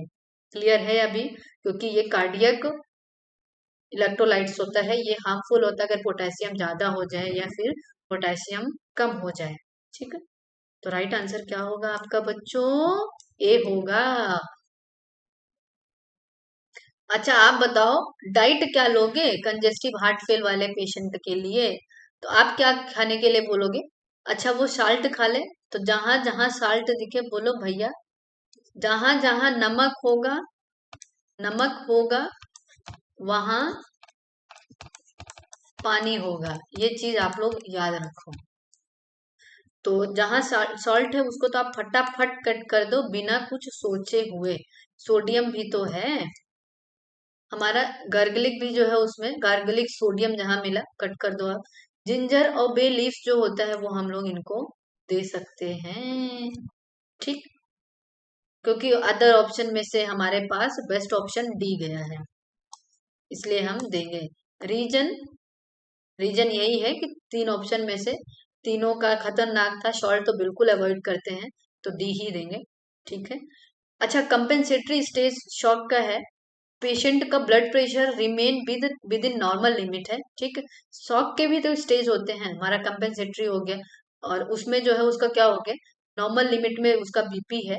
कौन सा फैक्टर ये कंट्रीब्यूट करता है कि कार्डियक आउटपुट जो है वो एडिक्वेट है, एक को छोड़ दिया जाए तो तीनों ये करते हैं। ठीक है, हार्ट के देखो हमारा शॉक में है पेशेंट, हाइपोवोलीमिया हो रखा है, फ्लूइड कम है, तो हार्ट के कॉन्ट्रैक्टिबिलिटी बढ़ेगी ताकि आउटपुट उसको इनहांस करे। तो बात तो सही है, वैसो कंस्ट्रिक्शन होगा ताकि जो भी है वो तो पहुंचे, ब्लड वो तो पहुंचे हमारे टारगेट ऑर्गन तक, तो वैसो कंस्ट्रिक्शन होगा।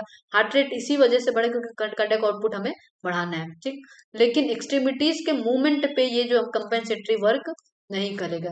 मूवमेंट बढ़ेगा, कार्डियक आउटपुट की डिमांड बढ़ेगी, एनर्जी की डिमांड बढ़ेगी, तो गलत ज्ञान देने वाले लोगों को नहीं छोड़ना चाहिए। तो तुमको कट कर दिए और राइट आंसर क्या आ गया बच्चों? डी। रीजन देखें आप लोग, शॉक के तीन स्टेज होते हैं, कितने? तीन, ऐसे ही शॉक थोड़ी ना आएगा। पहला स्टेज जिसको कंपेंसेटेड या फिर नॉन प्रोग्रेसिव स्टेज बोलते हैं, इसमें बॉडी कंपेंसेट करती है खुद से। सेकेंड स्टेज जो होता है डिकम्पेंसेटेड, मतलब कंपेंसेशन के बाद वाले या फिर प्रोग्रेस कर गया है, उसको बोलेंगे। थर्ड क्या बोलेंगे? इरिवर्सिबल, मतलब अभी अब चेंज नहीं आएगा। कंपेंसेशन जो होता है वो अर्ली फेज होता है शॉक का।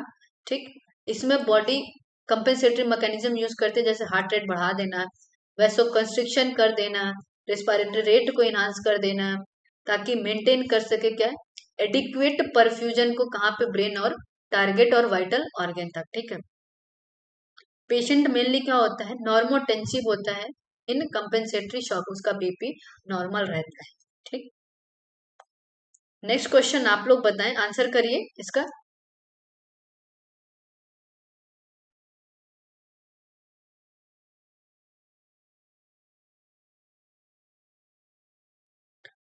आंसर करिए। हाँ, कोई सी, कोई डी, वाह शाबाश, कोई A. The role of a nurse in treating a patient in compensatory stage of shock is all except. तो कंपेंसेटरी स्टेज क्या है शॉक का? सारा जो है उसमें हमें करना है, हमारा रोल है कि हम वो फॉलो करेंगे, एक चीज को छोड़कर। हम हिमोडायनेमिक स्टेटस को मॉनिटर कर लें क्या? सही बात है, करना पड़ेगा इसको। ठीक, हम पेशेंट सेफ्टी प्रमोट करेंगे, तो हमारा काम है पेशेंट, अगर हॉस्पिटल में पेशेंट आ गया है सेफ्टी पे भी हमें ध्यान देना होगा, ऐसा करेंगे हम लोग। Prescribed IV fluid and medication दे दें, बात सही है, दे देंगे। हेल्थ एजुकेशन दे दें, तो भैया वो शौक में है, प्रायोरिटी उसको जो है वो हेल्थ एजुकेशन देने से पहले आप लोग उसका ट्रीटमेंट करो, उसके बाद ज्ञान दो। वो बोल देगा पहले हमको बचा लो बाबू, फिर हमको ज्ञान देना। तो ए सही बोला है, बी सही बोला है, सी सही बोल रहा है, गलत क्या बोल दिया है? डी। तो पूछा क्या था वो? एक्सेप्ट पूछ रहा था, तो एक्सेप्ट आपका यही है कि हेल्थ एजुकेशन नहीं देंगे। तो आपका जो राइट आंसर होगा वो क्या होगा? राइट आंसर आपका डी चला जाएगा। ठीक है, नेक्स्ट क्वेश्चन क्या बोल रहा है, पेशेंट अगर कार्डियोजेनिक शॉक में गया, ठीक, पेशेंट किस में गया? कार्डियोजेनिक शॉक में, तो क्या देखने को मिलेगा? तो ब्रेडिकार्डिया हो जाए क्या? तो ब्रेडिकार्डिया नहीं होगा, क्योंकि शॉक का कंपेंसेटरी मैकेनिज्म ही है कि हार्ट रेट का बढ़ाना। तो ब्रेडिकार्डिया तो आप लोग कट कर दो। ओलिगोरिया देखने को मिलेगा क्या? तो जी हाँ, ओलिगोरिया देखने को मिल सकता है। फीवर देखने को नहीं मिलेगा, ओलिगोरिया देखने को मिल सकता है। पढ़े आप लोग इसको अच्छे से, समझ में आएगा आपको। साइन क्या है सारे शॉक का एक्सेप्ट न्यूरोजेनिक? न्यूरोजेनिक शॉक का सिम्टम्स थोड़ा सा हटके है, उसके बारे में हम लोग पढ़ लेंगे, लेकिन बाकी का पढ़ लेते हैं। शॉक के सिम्टम्स होते कैसे हैं? तो वीक, रैपिड और थ्रेडी पल्स देखने को मिलेगा कार्डियक, ठीक है, टैकीकार्डिया कंपेंसेशन के लिए अर्लीस्ट साइन होता है शॉक का। सही ज्ञान दिया। टैकीपनिया देखने को मिलेगा, ये भी कंपेंसेटरी मैकेनिज्म में आएगा। अच्छा, साथ में हमें डायफ्लोरोसिस और डायफ्लोरोसिस देखने को मिलेगा, क्योंकि बॉडी के डिमांड को हमें फुलफिल करना है, बॉडी एक्स्ट्रा काम करेगी, मेटाबॉलिक रेट बढ़ेगा, तो डायफ्लोरोसिस देखने को मिलेगा उसकी वजह से। कोल्ड क्लेमी साइनोटिक स्किन भी देखने को मिलेगा क्या? जी हाँ, न्यूरोजेनिक में वार्म देखने को मिलेगा। क्यों मिलेगा आगे मैं इस चीज को बताऊंगी, ठीक है। आउटपुट आपका कम होगा, बिल्कुल कम होगा, क्योंकि शॉक में है पेशेंट और रीनल परफ्यूजन के लिए सफिशियंट जितना उसको ऑक्सीजनेटेड ब्लड चाहिए था वो नहीं मिल रहा है, इस वजह से आउटपुट उसका कम हो जाएगा, ठीक।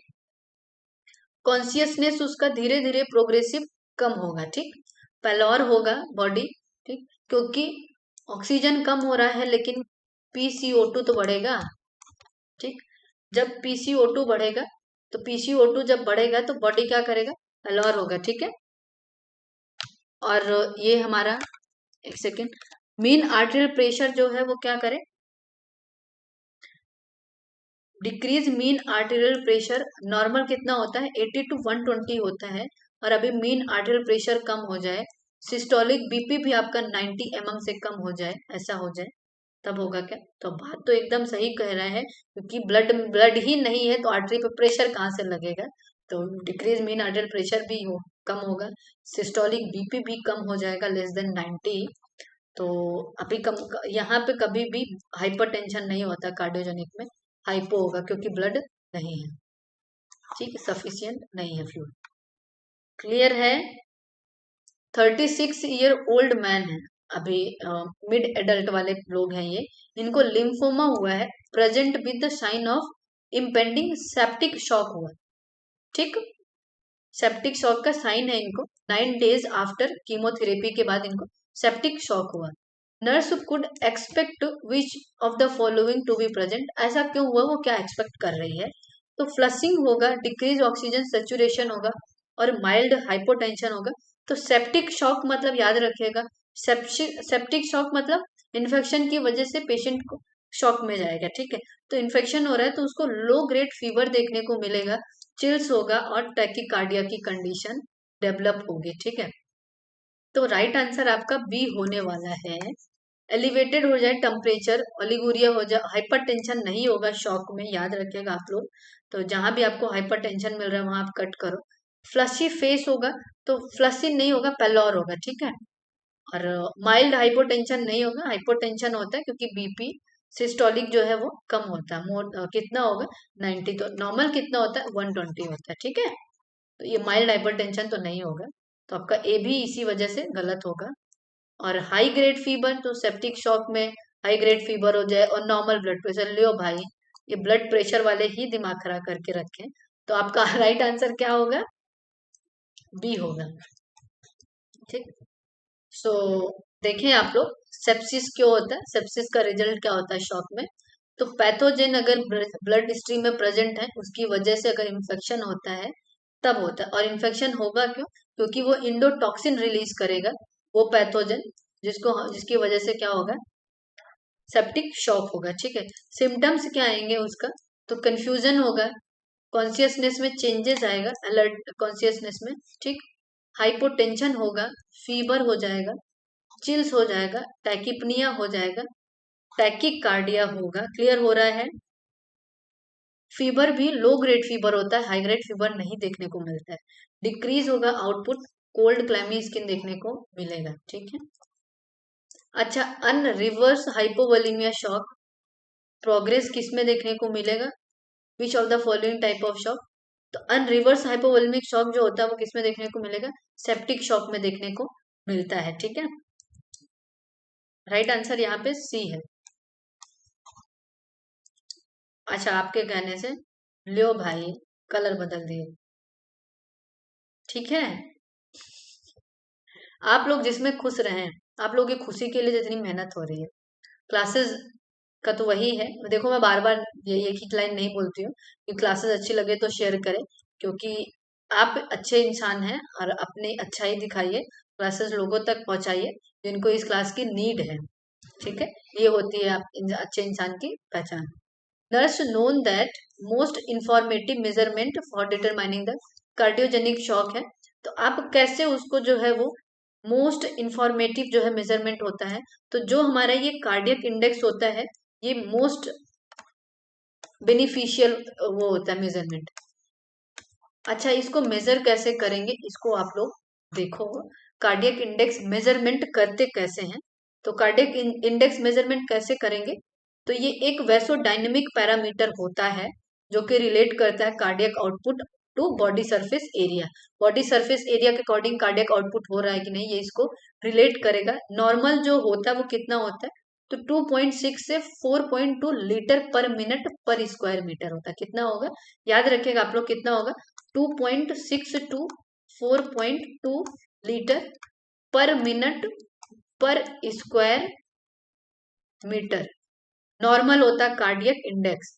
मेजरमेंट किसमें करते हैं, तो लीटर पर मिनट पर मीटर स्क्वायर, ठीक है। ये इसका मेजरमेंट यूनिट है। आपसे पूछ सकता है स्टेट क्वेश्चन कि कार्डियक इंडेक्स कैसे निकालोगे आप लोग, कार्डियक आउटपुट निकालने तो आता है आप लोगों को, इंडेक्स कैसे निकालोगे। तो जो हमारा कार्डियक इंडेक्स निकालने का तरीका क्या है कि cardiac output divided by body surface area, ठीक है। कैसे होगा, कैसे निकालोगे आप लोग, तो कार्डियक आउटपुट निकालने का फॉर्मूला यही है कि कार्डियक इंडेक्स का cardiac output divided by body surface area. Cardiac output last class में बताई थी मैं, कैसे निकालोगे, तो कार्डियक आउटपुट के लिए सिस्टोलिक वॉल्यूम कितना होता है हमारा, तो 70 होता है एक एवरेज, ठीक है। और हार्ट रेट इंटू करो इसको आप लोग, और हमारा बॉडी सरफेस एरिया। दिमाग में आ रहा होगा आप लोगों के कि बॉडी सरफेस एरिया होता क्या है। तो बच्चे, आप लोग एकदम मत घबराइए, इस सीरीज में यही एक खासियत है कि कुछ भी अगर आता है तो उसके बारे में हम लोग एक्सप्लेन करते हैं, ताकि आपको ऐसा ना लगे कि सिर्फ आप बैठे हुए हैं, आपको लगेगा क्लास कंप्लीट होने के बाद कि हाँ, आप कुछ गेन करके गए हो, क्योंकि आप किससे पढ़ रहे हो, राधा मैम से पढ़ रहे हो।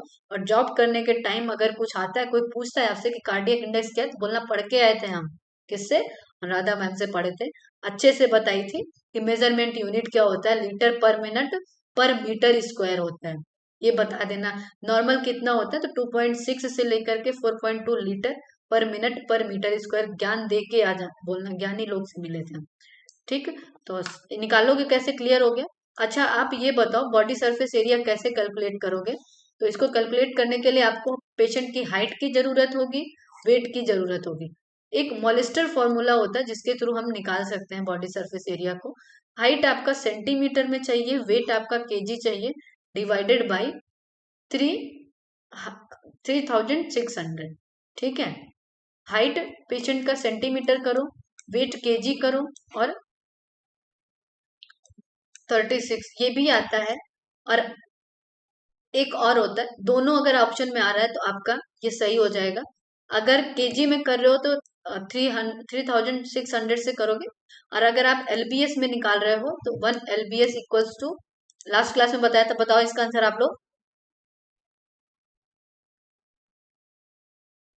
आंसर करो, बताओ आप लोग बच्चों। अरे आया, आया 2.2 kg, ठीक है। तो 2.2 kg, तो एलबीएस में अगर निकालना होगा तो 31 याद रखिएगा आप लोग, क्लियर है।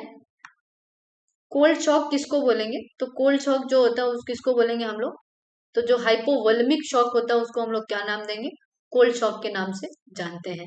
याद रखिएगा, स्टेट लाइन क्वेश्चन है, इंपॉर्टेंट है, आ सकता है। लिख दूं मैं, RRB 2025, ठीक। नेक्स्ट आप लोग देखो, सी इसका क्या है, राइट आंसर है। नेक्स्ट देखो आप लोग, vasoconstrictor should not be used in what, तो वैसो कंस्ट्रिक्टर किस में नहीं यूज करते हैं? तो पेशेंट अगर हेमरेजिक शॉक में है तो वैसो कंस्ट्रिक्टर नहीं यूज करेंगे।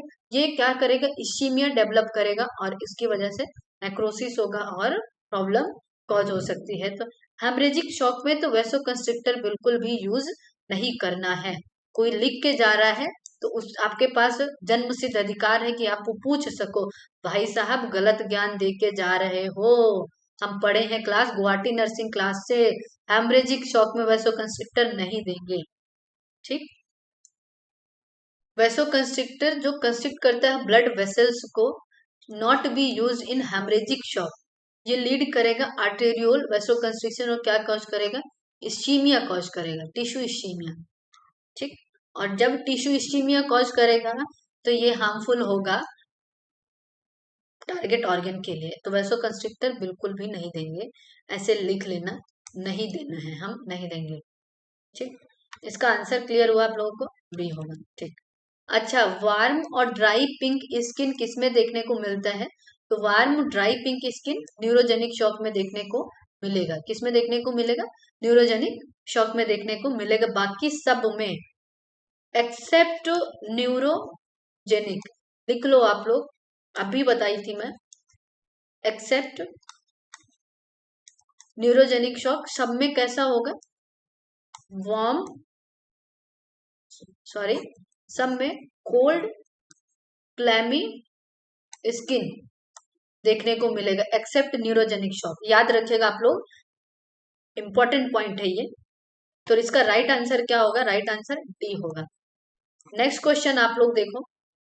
अच्छा, ऐसा होता क्यों है कि सब में जो है कोल्ड क्लैमी स्किन ऐसा आ रहा है, लेकिन ये जो है एक न्यूरोजेनिक शॉक ही ऐसा शॉक है जिसमें वार्म स्किन देखने को मिल रहा है? ऐसा क्यों हो रहा है? तो आप लोग इसको देखिए, ऐसा क्यों हो रहा है कि ये एक डिस्ट्रीब्यूटिव शॉक का फॉर्म होता है जो कि क्या करता है? पेरिफेरल वेस्कुलर रेजिस्टेंस को कम करता है। जब मतलब न्यूरोजेनिक शॉक कब होगा? जब स्पाइनल इंजरी होगी।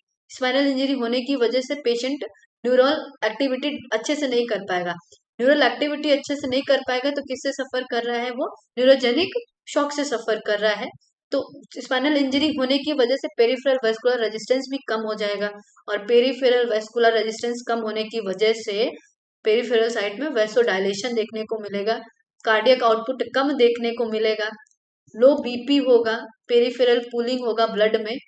ठीक है, ब्लड का पेरिफेरली पुलिंग देखने को मिलेगा क्यूटेनियस टिश्यू में, जो उसके स्किन को वार्म कर देगा।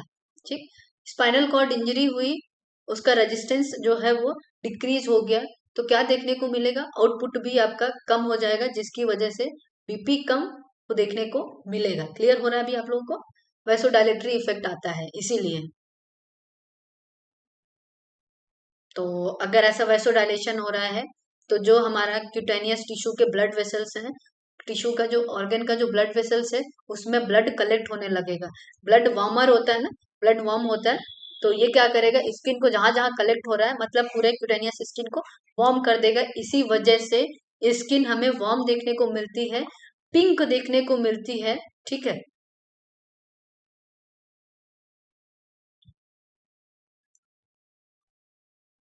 क्योंकि ब्लड ज्यादा देखने को मिल रहा है वहां पे। क्लियर हो गया अभी आप लोगों को? और देखिए आप लोग इसको, न्यूरोजेनिक शॉक जो होता है एक यूनिक और एटिपिकल प्रेजेंटेशन होता है किसका? शॉक का, क्योंकि सबसे अलग डिफरेंट होता है ये। ठीक है। अदर फॉर्म ऑफ शॉक में क्या होता है? बॉडी का सिंपैथेटिक नर्वस सिस्टम एक्टिवेट होता है, लेकिन न्यूरोजेनिक शॉक में हमारा स्पाइनल इंजरी हुआ, पेरिफेरल वैसो रेजिस्टेंस जो है वो कम हो गया, जिसकी वजह से सिंपैथेटिक नहीं एक्टिवेट हो पाता है, वहां पे पैरासिम्पैथेटिक एक्टिवेट होता है। ठीक है। ठीक। अच्छा, ये जो हमारा ये तो पॉइंट हो गया। जो हमारा अदर फॉर्म होता है शॉक में, उसमें कौन सा एक्टिवेट होगा? सिंपैथेटिक नर्वस सिस्टम एक्टिवेट होता है, और क्या कॉज करेगा? एपिनेफ्रिन और नॉन एपिनेफ्रिन के सिक्रीशन को, जो क्या करेगा? एपिनेफ्रिन और नॉन एपिनेफ्रिन हार्ट रेट को बढ़ा देगा। ठीक। रेस्पिरेटरी रेट को बढ़ा देगा, क्वाइश कूल मॉइस्ट स्किन करेगा due to shifting of blood toward vital organ. ठीक। लेकिन हमारे न्यूरोजेनिक शॉक में loss ability to activate sympathetic nervous system, ये कंपेंसेटरी मैकेनिज्म जैसे कि heart rate respiratory rate, sweating, cool moist skin नहीं हो पाता है, क्योंकि फ्लाइट फ्लाइट एक्शन नहीं हो पाता है, जिसकी वजह से क्या होगा, टैकिकार्डिया की जगह हमें वहां पे क्या देखने को मिलेगा, ब्रेडिकार्डिया। क्लियर हो रहा है आप लोगों को? तो अगर आशा करती हूँ क्लासेस अच्छी लग रही हैं, क्लासेस अच्छी लगे, कंटेंट अच्छे लग रहे हैं तो क्लासेस को शेयर करें, आप लोग क्लासेस को लाइक करें। और एक और चीज, जो आप लोग ये डबल स्पीड में करके देखते हो वीडियो, डुअल स्पीड में जो ये वीडियो देखते हो ना, एक तो जो है स्पीड खत्म हुआ पहला चीज, और दूसरा, एक तो मैं पहले से धीरे धीरे मतलब इतना तेजी से बोलती हूँ, स्पीड लेती हूँ, आप लोग डबल स्पीड में वीडियो देखोगे तो कॉन्सेप्ट ही नहीं क्लियर हो पाएगा। तो वीडियो नॉर्मल स्पीड में करके देखो, कॉन्सेप्ट क्लियर होना चाहिए, क्लियर और कंसाइज रखो, ताकि एग्जाम में बैठो तो आपको कॉन्फिडेंस है कि कहाँ से पढ़े हैं हम। तो एमएसएन पोर्शन कौन लिया था, अनुराधा मैम ली थी, गुवाहाटी नर्सिंग क्लासेस से पढ़े हैं हम लोग, ठीक है। What is the best position for a patient in anaphylactic shock हुआ है, तो शॉक वाली कंडीशन में हमारा पहला काम क्या होता है कि देखो, हमारा जो ये ब्रेन है ना बाबू, ब्रेन जो पूरे बॉडी को जो है कंट्रोल करते हैं, अगर उनको 4 मिनट तक में अगर खाना नहीं मिलता है तो ये सीधा डैमेज होते हैं, ठीक, काम करना बंद कर देते हैं। हमारा काम क्या होता है, शॉक में वैसे भी ब्लड कम हो रहा है, ठीक है, तो ब्लड प्रॉपर नहीं काम कर रहा है, तो हमारा काम क्या होता है कि सुपाइन दे देंगे और लेग एलिवेट, मतलब क्या कर देंगे हम लोग, ये मान लो क्या है, बेड है, ठीक, ये क्या है आपका, बेड है, सुपाइन पोजीशन दे दो आप लोग और लेग एलिवेट कर दो। लेग एलिवेट करोगे, सुपाइन दोगे तो ये कैसा हो गया, बॉडी जो ब्लड पुलिंग हुआ है वो कहाँ जाएगा, आपके यहाँ तक पहुंचेगा धीरे धीरे, टुवर्ड्स असेंड होने लगेगा, ठीक है, असेंडिंग की वजह से ब्लड सप्लाई जो आपके वाइटल ऑर्गन में भी जाने लगेगा। तो ऐसा हम करते हैं कि सुपाइन और लेग एलिवेटेड पोजीशन देंगे, हाई फाउलर पोजीशन नहीं देंगे, नहीं तो ग्रेविटी की वजह से जो है वो पुलिंग होगा आपके डिशन उस पे, वाइटल ऑर्गन पे, ठीक है, और लेटरल रिकमेंडेड देने की नीड नहीं होती है, सेमी फॉलोअर भी नहीं देंगे। तो राइट आंसर आपका क्या जाएगा, ए जाएगा। हमारा जो एड्रेनलिन और एपिनेफ्रिन क्या होता है, वेसो कंस्ट्रिक्टर की तरह काम करता है आर्टेरियोल्स पे, क्यूटेनियस मेम्ब्रेन पे और रीनल बेड्स पे, ठीक है, यूज करते हैं ताकि पेरिफेरल सर्कुलेशन अगर इम्पेयर्ड हुआ है तब यूज करेंगे। और जो हमारा एड्रिनल होता है, एड्रिनलिन कॉज करता है वैसो डायलेशन, कहाँ पे, स्केलेटन में, वैसो कंस्ट्रक्शन कहाँ करेगा, तो आर्टेरियोल्स में करेगा, जो हमारे पेरिफेरल सर्कुलेशन है, जैसे कि क्यूटेनियस एरिया में, म्यूकस मेम्ब्रेन में और रीनल बेड्स पे। लेकिन ये एड्रेनलिन हमारा वैसो डायलेशन की तरह वर्क किस पे करेगा, स्केलेटन पे करेगा, ठीक, मसल्स पे करेगा, लीवर पे करेगा, कोरोनरी आर्टरी पे करेगा। तो एड्रेनलिन का काम क्या होता है, कार्डियक एक्टिविटी को बढ़ाता है, हार्ट रेट को बढ़ाएगा, ठीक है, फोर्स ऑफ कॉन्ट्रैक्शन को बढ़ाता है ये, ठीक, स्केलेटन पे वैसोडाइलेशन का काम करेगा, लीवर और मसल्स पे काम करेगा, ठीक है, कोरोनरी आर्टरी पे काम करेगा वैसोडाइलेशन की तरह। तो वैसोडाइलेशन होगा तो डिफेंस काम करेगा, हमारा हार्ट रेट ऑटोमेटिक बढ़ेगा, ठीक है, क्लियर है,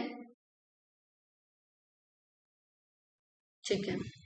अच्छा, इमरजेंसी ट्रॉली जो होती है, ड्रग्स एपिनेफ्रिन शॉक का पेशेंट का मतलब रखते क्यों है एपिनेफ्रिन, तो एपिनेफ्रिन रखते ही इसीलिए है कि ताकि कार्डियक एक्टिविटी जो है वो हम लोग इंक्रीज कर सकें पेशेंट का, कॉन्शियसनेस को इम्प्रूव करने के लिए, टैकीकार्डिया के लिए, रिड्यूस कर दें कार्डियक आउटपुट को कम करने के लिए, तो एपिनेफ्रिन कार्डियक आउटपुट को बढ़ाने के लिए रखते हैं हम लोग, ठीक है, तो कार्डियक एक्टिविटी को इनहांस करने के लिए करते हैं। यहाँ पे राइट आंसर आपका क्या हो जाएगा, ए हो जाएगा, ठीक। अच्छा, फ्लूइड रिफर करेंगे इनिशियल रिससिटेशन में, जो हेमरेज शॉक में है, तो उसको हम लोग क्या देंगे, तो आरएल देते हैं। होल ब्लड तो बिल्कुल नहीं देंगे क्योंकि शॉक में है पेशेंट, ब्लड नहीं चढ़ा देंगे हम लोग उसको, फ्रेश फ्रोजन प्लाज्मा भी नहीं देंगे, 5% डेक्सट्रोज भी नहीं देंगे। तो आपका आंसर क्या चला जाएगा, ए चला जाएगा। हमारा जो क्रिस्टलोइड सोल्यूशन है, जैसे कि आरएल हो गया हमारा, आइसोटोनिक सोल्यूशन जैसे कि एनएस हो गया हमारा, फर्स्ट चॉइस होता है फ्लूइड रिससिटेशन का, कहाँ पे, जब तक पेशेंट हिमोडायनेमिकली स्टेबल ना हो जाए, एनएसआरएल लगाते रहते हैं हम लोग। आरएल जो होता है प्रिफर्ड करते हैं हेमरेजिक शॉक में, क्योंकि ये क्या करता है, एसिडोसिस को मिनिमाइज करता है, ठीक है, will not cause a hyperkalemia, ठीक, ईच लीटर ऑफ फ्लूइड कितना ब्लड वॉल्यूम को एक्सपेंड करता है, तो 20 to 30% of blood volume expand होता है अगर आप 1 लीटर RL या फिर NS यूज कर रहे हो तो। ठीक है। अच्छा जी, ये जो मास्ट गारमेंट होता है वो यूज क्यों करते हैं, तो मास्ट गारमेंट यूज करने का होता है कि हेमरेजिक शॉक में करते हैं कि ब्लीडिंग कम हो सके। ये यूनिक प्रेशर जनरेट करने के लिए लगाया जाता है। ये एक मेडिकल एंटी शॉक ट्राउजर होता है जिसको हम मिलिट्री एंटी शॉक ट्राउजर के नाम से भी जानते हैं। ये टाइप का गारमेंट डिजाइन होता है जो यूनिफॉर्म प्रेशर जनरेट करता है लो एक्सट्रीमिटीज पे। ट्रीट किस में करते हैं, अगर सीवियर ब्लड लॉस हो रहा है स्टेबलाइज करने के लिए, जैसे कि पेल्विक फ्रैक्चर हो जाए in battlefield prior to transport, ऐसे में हम लोग मास्ट या फिर military anti shock trouser use करेंगे। ये आप लोग देख रहे हैं, ये ऐसा पैंट जैसा होता है पूरा, यहाँ तक हम इसको कवर करते हैं। क्लियर हो रहा है आप लोगों को? ये क्या है हमारा मास्ट garment.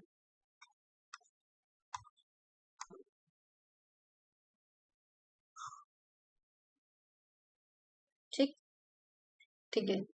All of the following are the cause of cardiac arrest associated with surgery, ठीक, एक्सेप्ट वन। तो कार्डियक अरेस्ट होने के बाद सर्जरी से रिलेटेड सारा होगा, एक को छोड़ दिया जाए तो बात करें अगर सर्जरी से रिलेटेड, तो एमआई, तो हमारा जो है ये कार्डियक अरेस्ट एमआई सर्जरी से रिलेटेड तो नहीं है। ठीक, हाइपोटेंशन हो जाए, हाइपोटेंशन भी सर्जरी से रिलेटेड नहीं है। कार्बन डाइऑक्साइड रिटीन हो जाए तो ये तो सिम्टम है, लेकिन पल्मोनरी इम्बोलिज्म जो है वो सर्जरी से रिलेटेड है, वो कार्डियक अरेस्ट कॉज कर सकता है। ठीक, तो इसका राइट आंसर क्या होगा, इसका राइट आंसर डी होगा। ठीक, ऑप्टिमाइज द, अच्छा ठीक है, optimize the patient outcome for a patient with complete heart block, nurse would prepare to which of the following. ठीक, आपको क्या करना है, ऑप्टिमाइज करना पेशेंट आउटकम को। उनको क्या हो रखा है, कंप्लीट हार्ट ब्लॉक हुआ है, nurse prepare to which one of the following. अगर कंप्लीट हार्ट ब्लॉक हुआ है तो आप टेम्परेरी क्या करोगे, पेस मेकर इंसर्ट कर देना ही हमारा जो है वो मेंटली वो है आउटकम, हम यही रखेंगे कि यही हुआ है। ठीक है। डिफिब्रिलेशन, जब कोई पल्सलेस होगा, पल्स नहीं आ रहा है और वेंट्रिकुलर टैकीकार्डिया की कंडीशन, ऐसा पल्सलेस पेशेंट है, तब हमें इमीडिएटली डीफैब देना है। ठीक है। एडिनोसिन एडमिनिस्टर कर दें, ये आउटपुट होगा, आउटकम होगा हमारा हार्ट ब्लॉक का। लिडनोकेन तो ये नहीं करना है, हमें क्या करना है, टेम्परेरी पेसमेकर इंसर्ट कर देंगे ताकि हार्ट की एक्टिविटी होती रहे, cardiac output heart rate generate होता रहे। ठीक है। कंप्लीट हार्ट ब्लॉक या फिर उसको हम लोग क्या बोलेंगे, 3rd डिग्री AB ब्लॉक बोलते हैं। इसमें क्या करेंगे, कंप्लीट डिसोसिएशन होता है एट्रियल एंड वेंट्रिकुलर सिस्टोल का। ठीक है। एंड मतलब एट्रिया और वेंट्रिकल सेपरेटली जो है ये, इनका जो है सिस्टोल हो रहा होता है, कंस्ट्रिक्शन इंडिपेंडेंटली ये दोनों काम कर रहे होते हैं। एट्रियम अपना सिस्टोल हो रहा है, वेंट्रिकल अपना सिस्टोल हो रहा है। ऐसे में 3rd डिग्री AB ब्लॉक में ऐसा देखने को मिलता है। कोई इम्पल्स नहीं है एट्रियम कंडक्ट करने का वेंट्रिकल में, तो इमीडिएट मैनेजमेंट यही होता है हार्ट ब्लॉक का कि आप फर्स्ट क्या करो, ट्रांसक्यूटेनियस टेम्परेरी पेसमेकर लगा दो, अल्टिल a permanent pacemaker can be inserted. Clear है? अच्छा, तो ये जो हमारा मोबिट सेकंड होता है, याद रखने की चीजें हैं ये कि मोबिट सेकंड को ही हम लोग 2nd डिग्री AB ब्लॉक बोलते हैं। ठीक है। मोबिट सेकंड को हम लोग 2nd डिग्री AB ब्लॉक बोलेंगे। तो 2nd डिग्री AB ब्लॉक सम, मतलब इसमें क्या होगा, some atrial impulses conduct to ventricle. ठीक है। 2nd डिग्री में कुछ एट्रियल मतलब कि ऐसे नोड से, AB नोड से, मतलब ये इम्पल्स जो है वो जनरेट होगा। 2nd डिग्री हार्ट ब्लॉक में कुछ कुछ इम्पल्सेस एट्रिया से वेंट्रिकल तक जाएंगे। ठीक है। टू नॉन डिस्टिंक्ट टाइप का 2nd डिग्री AB ब्लॉक होता है। टाइप 1 जो होता है 2nd डिग्री AB ब्लॉक, जिसको हम मोबिट्ज फर्स्ट के नाम से जानते हैं या फिर बेंको बैच पेरियोडिक्टी, सॉरी टंग स्लिप हो रहा है, बेंच बैच पीरियोडिक्टी के नाम से जानते हैं, मोबिट्ज फर्स्ट टाइप 1। ठीक है। इसमें ऑलमोस्ट ये क्या होता है, AB नोड्स के डिजीज होती है, ये AB नोड्स ब्लॉक होता है। टाइप 2nd डिग्री जो AB नोड्स ब्लॉक होता है, इसमें इसको मोबिट सेकंड के नाम से जानते हैं, ये डिस्टल कंडक्शन सिस्टम की ये डिजीज होगा, मतलब कि पुरकिंजे फाइबर भी इसमें इन्वॉल्व होगा। ठीक है, ठीक है, तो आगे बढ़े आप लोग। ये जो हमारा परमानेंट पेसमेकर इंडिकेट क्या करेगा, विच ऑफ द फॉलोइंग डिसरिथमिया को। तो अगर परमानेंट पेसमेकर लगा ही इसीलिए है कि जो हमारा अगर पेसमेकर लगाने का एक ही रीजन होता है कि परमानेंट कब डालेंगे, जो हमारा 3rd डिग्री हार्ट ब्लॉक हो जाए, तो आप समझ लो कि अब हमें क्या करना है, परमानेंट पेसमेकर हमें लगा देना है। ठीक, अच्छा, क्या ये आंसर सही है?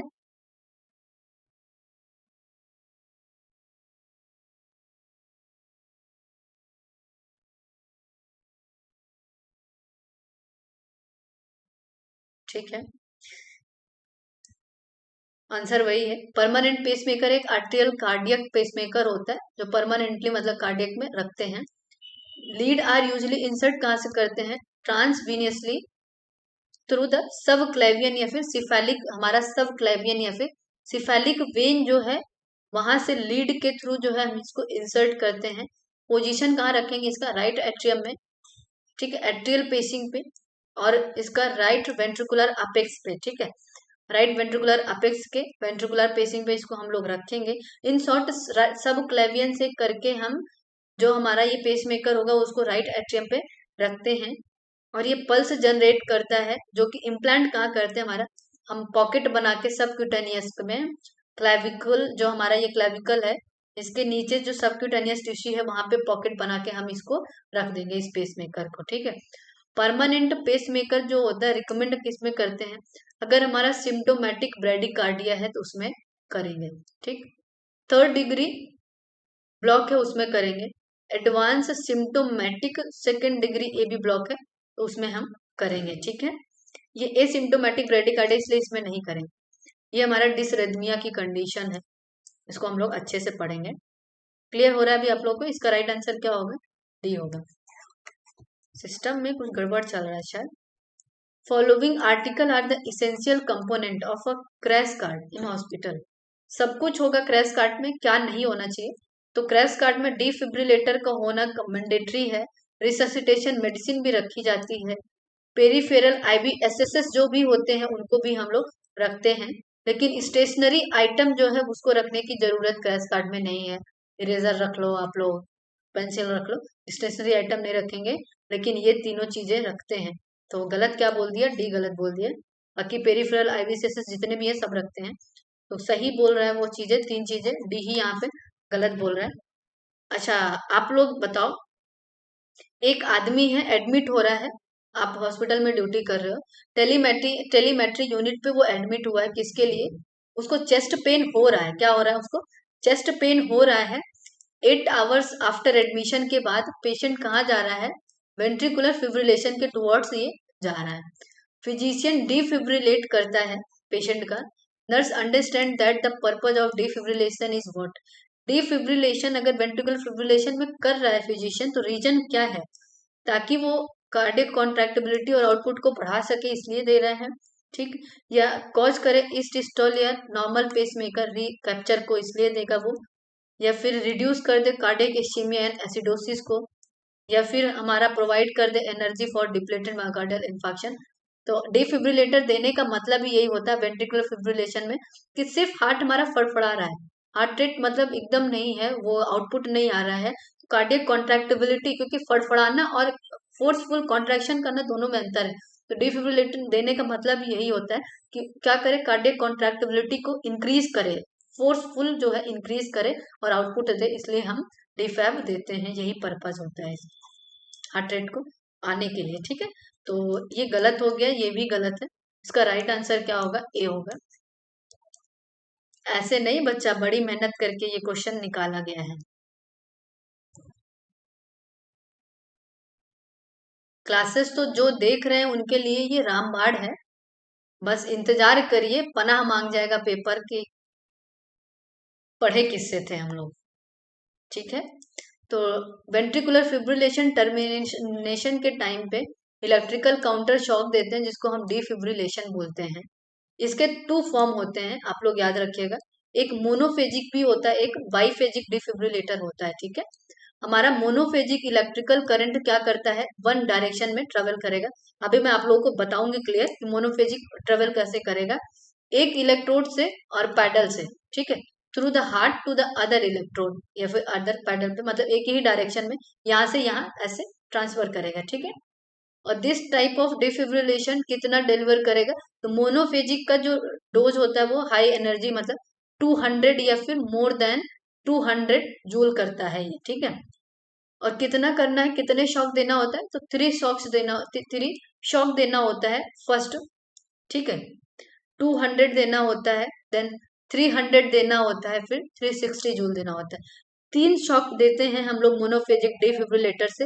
पहला शॉक 200 जूल का होगा, तीसरा 300 का होगा, फोर्थ वन 360 जूल का होता है।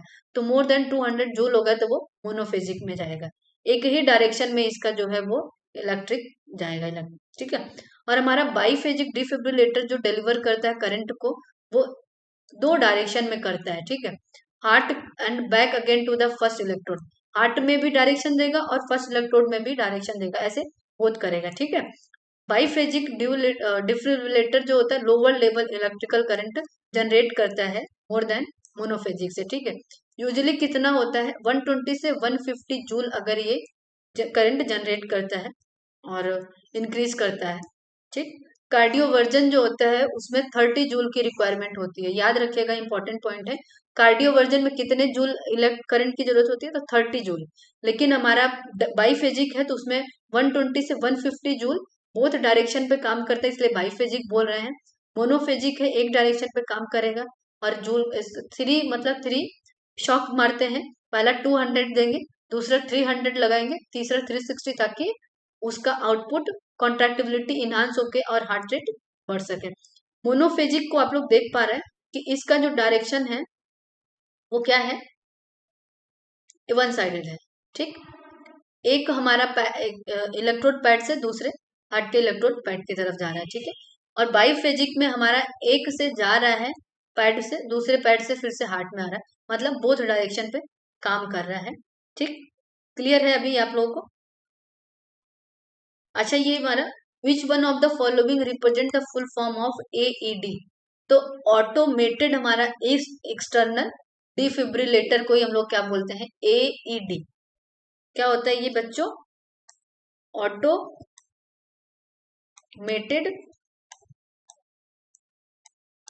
एक्सटर्नल डिफिब्रिलेटर, ठीक, एईडी। इसका राइट आंसर क्या होगा, डी होगा।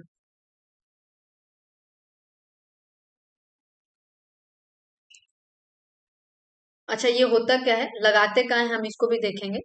तो ऑटोमेटेड एक्सटर्नल डिफिब्रिलेटर एक तरह का डिफिब्रिलेटर होता है जो परफॉर्म करता है सारे फंक्शंस को कंप्यूटर पे, ठीक है, कंप्यूटर के थ्रू, जैसे कि हार्ट के रिदम को एनालाइज कर लेता है, एनर्जी को सिलेक्ट भी कर लेता है कितने लेवल में देना है, मशीन चार्ज कर देता है, एंड शॉक पेशेंट में यूज करते हैं।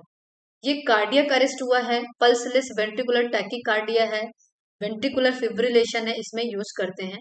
लगाएंगे कहाँ पे, तो जो दोनों बोथ ऑटोमेटेड एक्सटर्नल डिफिब्रिलेटर का पैड होता है, प्लेस कहाँ करेंगे, तो पहले तो इसको कहाँ करेंगे, फ्रंट ऑफ चेस्ट, मतलब चेस्ट के फ्रंट पे करेंगे, विद वन पैड जो होगा वो एबव द राइट निप्पल जो है हमें ये प्लेस करना होगा। ये आप लोग देख पा रहे हो, ये हमारा राइट निप्पल के एबव जो है एक पैड प्लेस करना है हमें, ठीक है। और अदर पैड जो होगा वो left side below the chest, कहाँ करेंगे हम लोग, left side below the chest, हम लोग दूसरा यहाँ रखेंगे, ठीक है। क्लियर हो रहा है अभी आप लोगों को,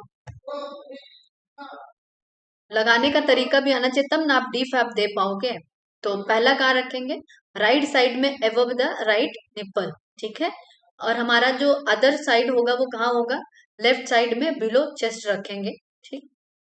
मिड जो हमारा एंटीरियर एक्सिलरी लाइन होता है उस पे रखेंगे हम लोग, बिलो चेस्ट रखेंगे, ठीक है। अच्छा, the procedure which involve giving the synchronized counter shock to convert the undesirable rhythm to stable rhythm, हमें एक फिक्स सिंक्रोनाइज काउंटर शॉक मतलब 30 जूल फिक्स हमें शॉक देना हो, ताकि जो अनडिजायरेबल मतलब डिसरिथमिया जैसा कंडीशन आ रहा है उसको हम एक स्टेबल रिदम में ला सके। उसी को हम लोग क्या बोलेंगे, कार्डियोवर्जन बोलते हैं। ठीक है, तो हमारा जो कार्डियोवर्जन जो होता है एक तरह का सिंक्रोनाइज्ड काउंटर शॉक होता है, जो कन्वर्ट करता है क्या, अनडिजायरेबल रिदम को स्टेबल या डिजायरेबल रिदम में, किसके थ्रू, केमिकल या इलेक्ट्रिकल चार्ज के थ्रू। ठीक, हमारा जो डिफिब्रिलेटर होता है ये ए सिंक्रोनस होता है। इलेक्ट्रिकल शॉक होता है, काउंटर शॉक, जो कि वेंट्रिकुलर फिब्रिलेशन के लिए यूज करते हैं, पल्सलेस वेंट्रिकुलर टैकीकार्डिया है उसमें देंगे हम लोग। ठीक,